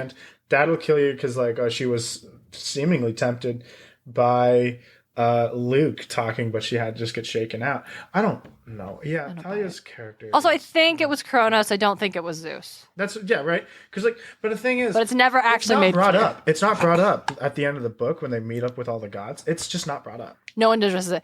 Yeah. So we get this cool fight. It's great. Up at the top with Atlas. He's gonna kick all their asses. Zoe's been injured by the dragon, but she's still fighting, and it's great. But she gets thrown, and she's hurt real bad. And everything is chaos, and Percy goes over and he takes the sky from Artemis to free her so she can go fight Atlas. No, don't do this. It's like, no, I got this. And it's fucking great. We don't get a lot of the fight out. This is the best fight, I think, in the series. It's a good fight. Just what happens on the top of this mountain, it's really good. So, then Artemis is able to force Atlas back under, gets Percy free. Atlas has to take the sky again. They all get out. Zoe Nightshade dies. It's so fucking sad. That is a sad fucking scene. Crying. Out of like a lot of deaths in this series, that might be one of the saddest. Yes. No, it is like, I've read this, again, my favorite book, I've read it 100 times. I know what's going to happen. On top of Mount Tamalpais, she couldn't see the stars. They get into the chariot, the moon chariot, and they bring her to like an open field, and it's like, I can see the stars. And that was fucking heartbreaking. Right. And so it's so... And her whole thing is like, she's super into the stars. Like, she really is. She brought it up. Yeah, she loves the stars. Talking with Percy. on the car thing, I think. And like they were asleep in another car. Yeah. I don't remember, but like she brings up the stars with Percy. And so Artemis calls her like my brave one, which I think is very sweet because earlier Percy has the dream where it's Zoe and she's talking to Hercules. Hercules keeps calling her pretty one. Yeah. And it's like gross. And I just wanted to bring up the contrast of like Hercules and how like it's kind of like, dude, he's like, she's literally helping save your life, you asshole. Maybe you could be a little bit less like creepy about it. And then you have Artemis calling her my brave one. And it's like, so Zoe Nightshade dies, and then Artemis turns her into a constellation. And what I love about this is that the constellation of Zoe Nightshade is brought up in every series. It's great. It is like, super great. She is part of the sky. Like, she is a constellation, and that is beautiful and tragic. It's because it's Rick Riordan's OC, Do Not Steal.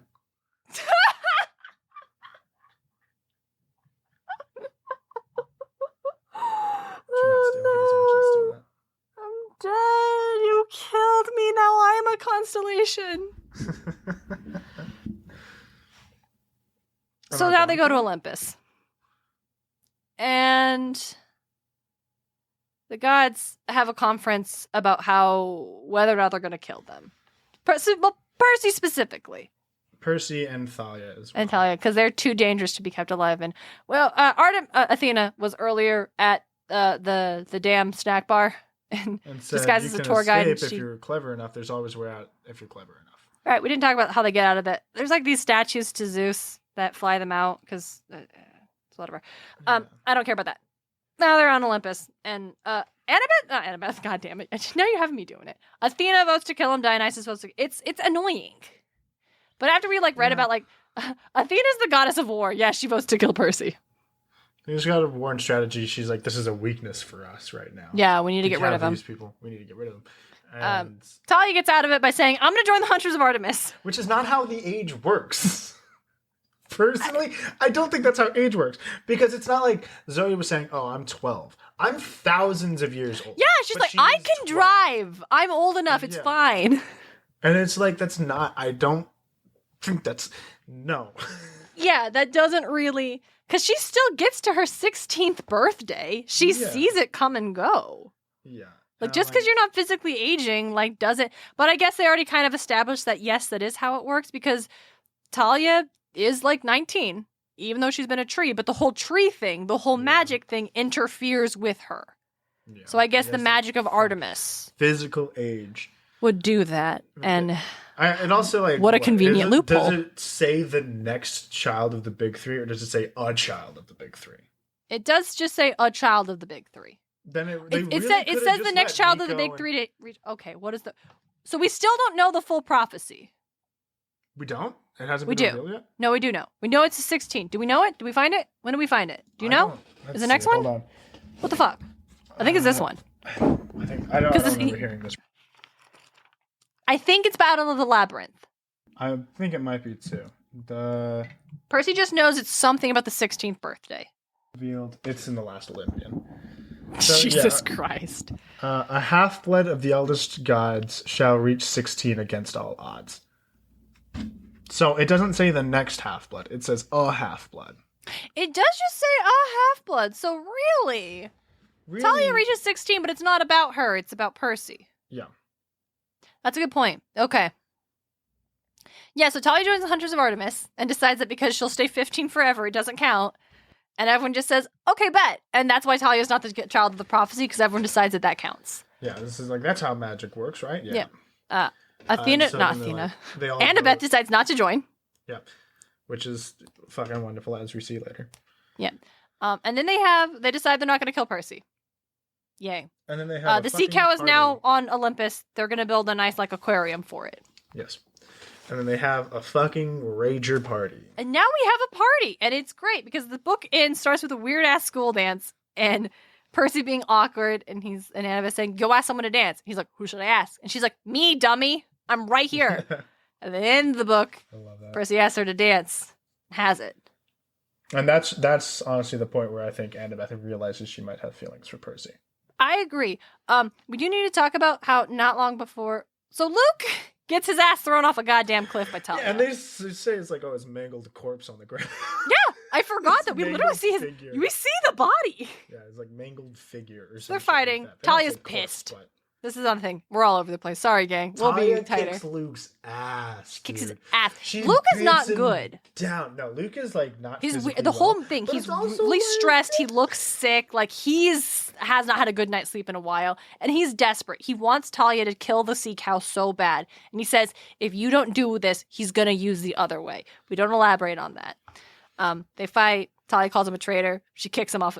He lunges. She doesn't want to kill him. Annabeth tells her not to kill him, but he tries to go for Thalia. She fucking just instinct kicks him off the thing. And His mangled body's on the a ground. really long way. They're all pretty sure he's dead, but then they're flying away. Annabeth. And Annabeth's talking to Percy, and she's like, "Oh, you knew you came for me." He's like, "Well, I knew you were okay." She's like, "Yeah." The whole time, he's like, "Yeah, I knew you were okay." She's like, "Okay, well, just like you knew I was okay, I know that Luke's okay." And Percy's Percy's like, well, that fucking You didn't have hurts. to word it like Okay. that. Yeah, like that hurts. Why does that hurt? But they dance, and Percy just have this fleeting moment where he's suddenly like, while he's dancing with Annabeth, he thinks about that girl from the Hoover Dam, which is fair because his feelings are complicated, and people are complicated. Yes. And it's hard. Yes. And the Siren Bay. So then we go back to Camp Half-Blood. The hunters have already taken off. Thalia is the new lieutenant of the hunters because she's daughter of Zeus. She's very powerful. Okay, I guess I don't know if there was. That was I feel when like I'm like, you should have just like asked her to join and not be a lieutenant because maybe there's probably a little somebody who's been there longest. You know, the second longest. Exactly. Here's another thing, though. It is very hard to hire from within or an organization, especially for hiring. And now all of a sudden you are going from like just like a typical, like you're working with the rest of the team and now you're the manager of your friends. That can be really difficult. So sometimes hiring externally for those management positions work out better because you don't have this weird new strain. And you used to be able to go out drinking with your coworkers. Now you're not able to do that because they bitch about managers and you're a manager. Mm-hmm. Like it honestly, I get it. Yeah. It is a little weird though, but I get it. Sure, why not? So here we are. One of the hunters was really fucking miffed about that about that situation. It was like I was fucking in line for that promotion. That motherfucker was gonna be mine. I'm sure there was drama, and I'm sure Thalia got it sorted by doing something really cool and impressive, but we don't get to see it because we don't get anything about her character ever. Even though I thought she was my favorite character, and I think at this point it maybe actually in this book was Bianca D'Angelo. Hey, speaking of Bianca, guess who doesn't know she's dead? Nico. Nobody fucking told Nico. Here and we like, are. No, you get to do that, Percy. That's on you. Here we are. It's like, ouch. Page 305 in the Titan's Curse. A book, again, I have read many, many times. 305. And I'm reading it again for this podcast. And suddenly I remember, oh shit, Nico. And I turn the page and Nico comes running into the room. Because they're having a meeting. They're following up, giving Chiron all the information. Nico comes running into the room. Hey, he's looking around. Where's my sister at? I guess Nico doesn't know the hunters all left? Yeah. And I'm just going to read in all caps what I wrote in my notes. Nobody told him, fuck you, Chiron. Don't put this on Percy. I'm glad they replaced you with Danny DeVito. I cannot believe nobody fucking told him. And it's like, it's your job, Percy. Are you fucking kidding? Percy is 13 years old. The moment somebody dies on a battlefield, as quick as they can, they send out a fucking, in like World War II, they send out a telegram of this soldier has died, pass it on to his family. I guess here's the thing. We never actually saw them contact camp again. So we don't know if they ever actually got a chance to send a message back to camp that Bianca had died. But clearly they knew before they came home. Yes, because we never actually see them have to explain, because no one else asked what happened to Bianca. Yeah. I suppose Thalia would have gone to the hunters. So let's say hypothetically, they didn't ever have a chance to send a message back that Bianca had died. They didn't think about doing it. They were distracted with other things. Fine. They get there and Chiron finds out. It is absolutely bullshit that it was put on Percy. Percy is fucking 13 years old. Yeah. It is just the way they handle the situation really bad. And this is also when we find out Nico and Bianca were children of Hades. Yeah, there it is. So Percy tells him, Nico, 10, doesn't take it well, is angry, And he's like, my dreams are right. I know she is. Like, she's in front of, like, the judges right now being sent to the fields of Asphodel. And Percy's like, how do you know that? I could feel her in the fields of Asphodel in front of the judges. She doesn't get sent there. We later find out she gets sent to Elysium. Yes. He's like, I know where she's like, Percy's like, how the fuck do you know that? What are you talking about? Oh, fuck. And then the skeletons show up. Because remember the skeletons from earlier, the teeth, they've been chasing Percy the whole time because they got a piece of his clothes. Non-stop. Yeah, they hunt nonstop and they will go until their target is dead.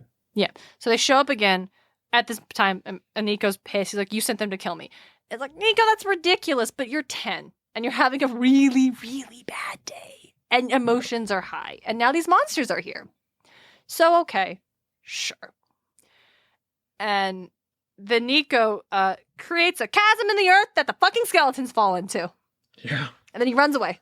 And then Percy gives him the figure. Yeah, and then he realizes the figure is Hades.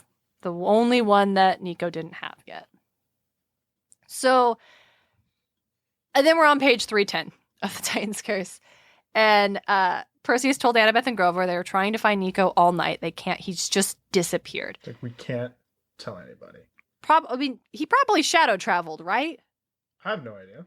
Like, I mean, because they can't find him anywhere. But he's a 10-year-old in the woods, and they're experienced demigods. And Grover's a searcher.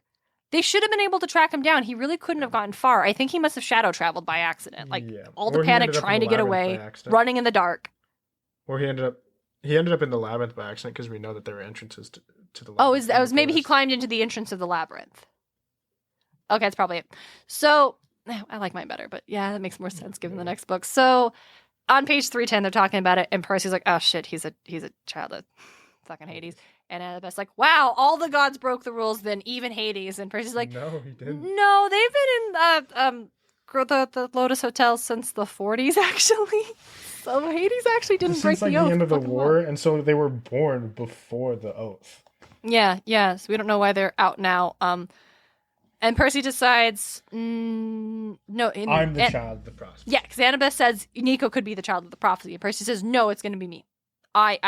Nico has already been through too much. I already failed him. I'm not going to let this happen to him. It's going to be me. And this is the important part about this book. The whole series is about taking your fate is in your control. There was this prophecy, but it didn't have to be about Percy. Except it was because Percy chose it to be about him. It's like, this is my prophecy. Mm-hmm. I am not going to, like, Thalia is fucking running away from it. Which, fair, she's done enough. No. I don't like, but Thalia's running away from it, and Nico is a 10-year-old boy. Thalia's rejecting it. Okay, come on. She was a tree. She was a tree for like 9 years. And 7 Nico is a 10-year-old boy. 5 years. Yeah. She I think it was like 6 years.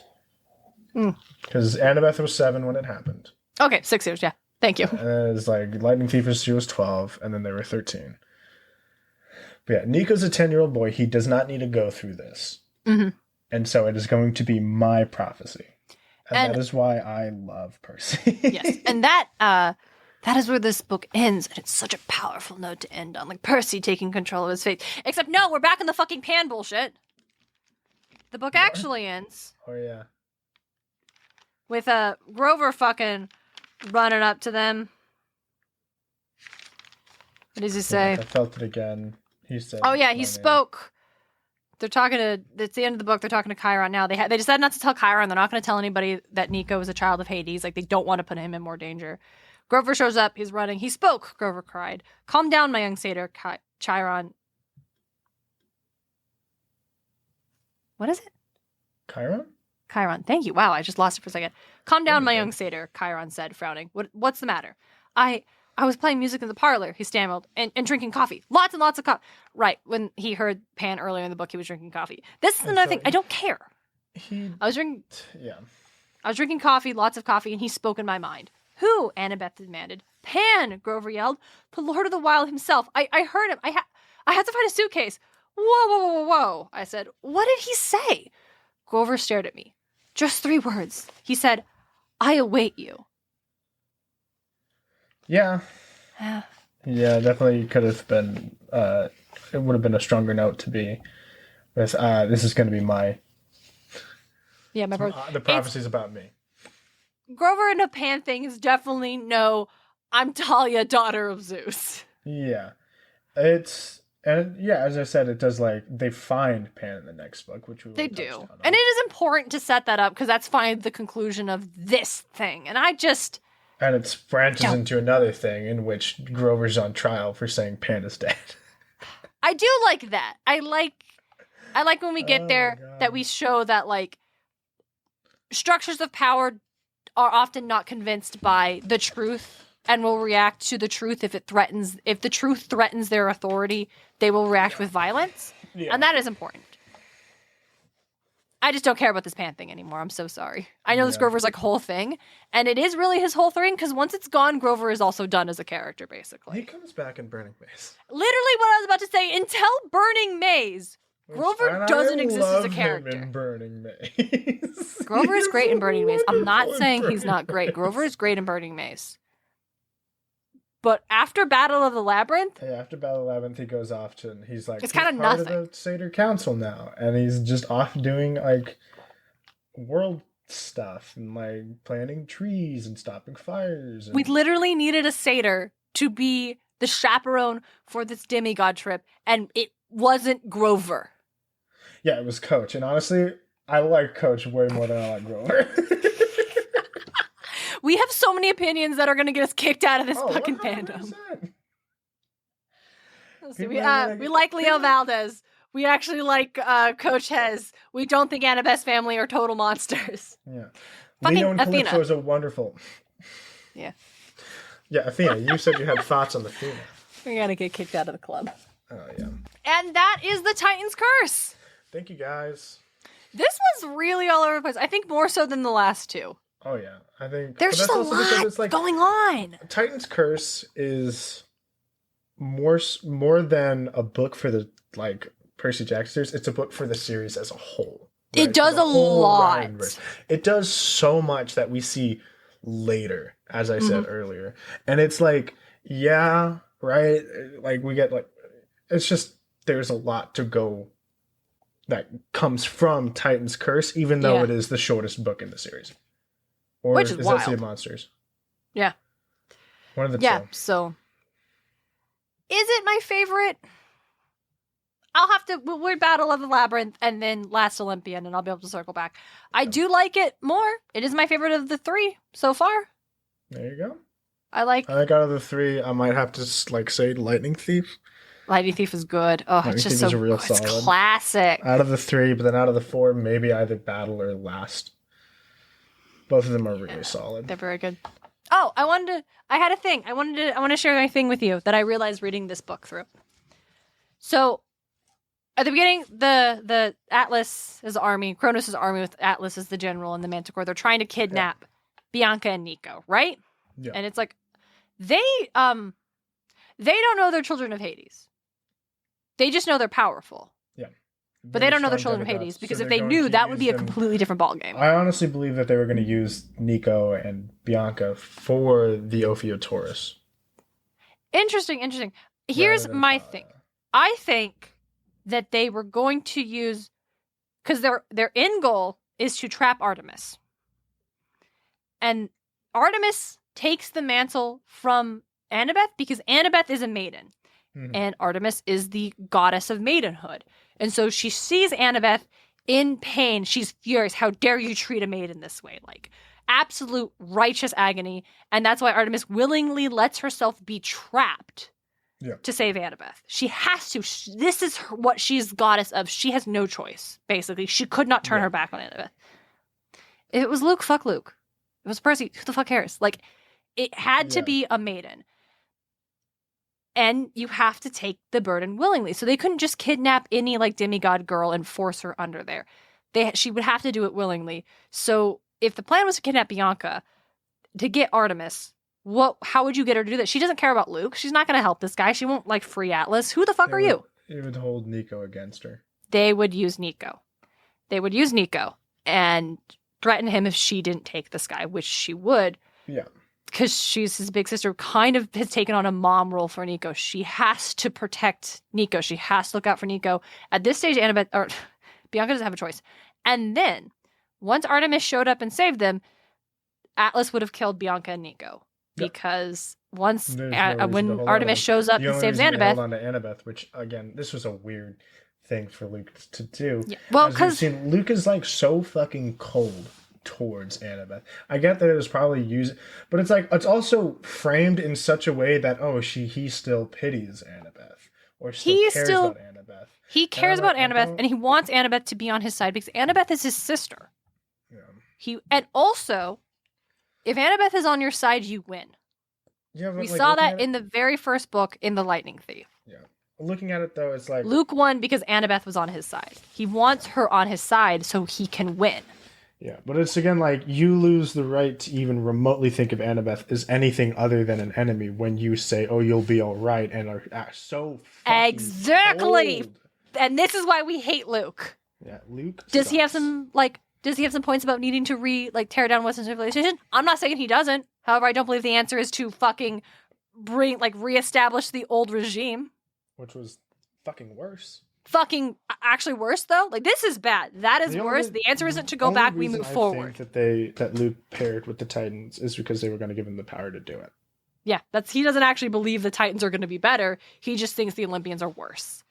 Yeah, and it's like, crack a history book, buddy. We're not going to tear down the United States and rebuild the British Empire. Like this is not the way we go. Not. That line I just got, but it's put on a list. I'm probably on a lot of lists. All right, that's all I got. I still have strong opinions about a bunch of different things, but we will get to dive into those individually as we go through the myths of this series. DJ, any closing thoughts on the Titan's Curse?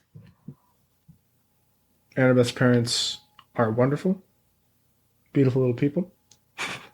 I wouldn't go that far. I would say they're human and they're doing their best now. They are wonderful. Okay. That was a family. They were trying. I think they're trying now. Yeah. Percy did the right thing by trying to guide Annabeth towards reconciliation. I don't think Percy was trying to guide her towards reconciliation. No. I think he was just having a conversation. I'm just trying to figure out how to get people mad at me. This is a whole thing. Okay, we're done here. I'm just gonna. All right. Now, when are we back? Hold on. When are we back? Thank you guys so much for joining us. Darien will pull up. Keep talking. I do enjoy this book, and I hope you guys do too. If you don't, why are you? Okay, I got it. Okay, stop talking. No more talking. Davis, if you don't like his books, maybe you should. All right, so we will be back on Tuesday, January 18th to talk about the Manticore, the first big myth of the series. I'm actually excited about this one because I just like talking about the Manticore for other reasons aside from myths. There are so many media that the Manticore comes up in that I just used as a joke, and I think that is so much fun. Well, then we will see you in 2 weeks, everybody. And until then, don't be like Zeus. Don't be like Zeus. Podcast of Poseidon is created and hosted by Darien and DJ Smartt. It's edited by Darien Smartt. The show is produced by Darien and DJ Smartt, as well as Tim O'Connor, the Crystal Con Man. Our music is Athens Festival by Martin Hain, and our cover art is by Audrey Miller. You can find her on Instagram at bombshellnutshellart. Like the show? Ready for more? Support Podcast of Poseidon on Patreon. Just $1 gets you exclusive bonus content. Find out more at patreon.com/podcastofposeidon. Can't spare the drachmas? You can support the show by leaving a review on Apple Podcast or by sharing us with your friends. Find all of our episodes and episode transcripts at podcastofposeidon.com. Thanks for listening.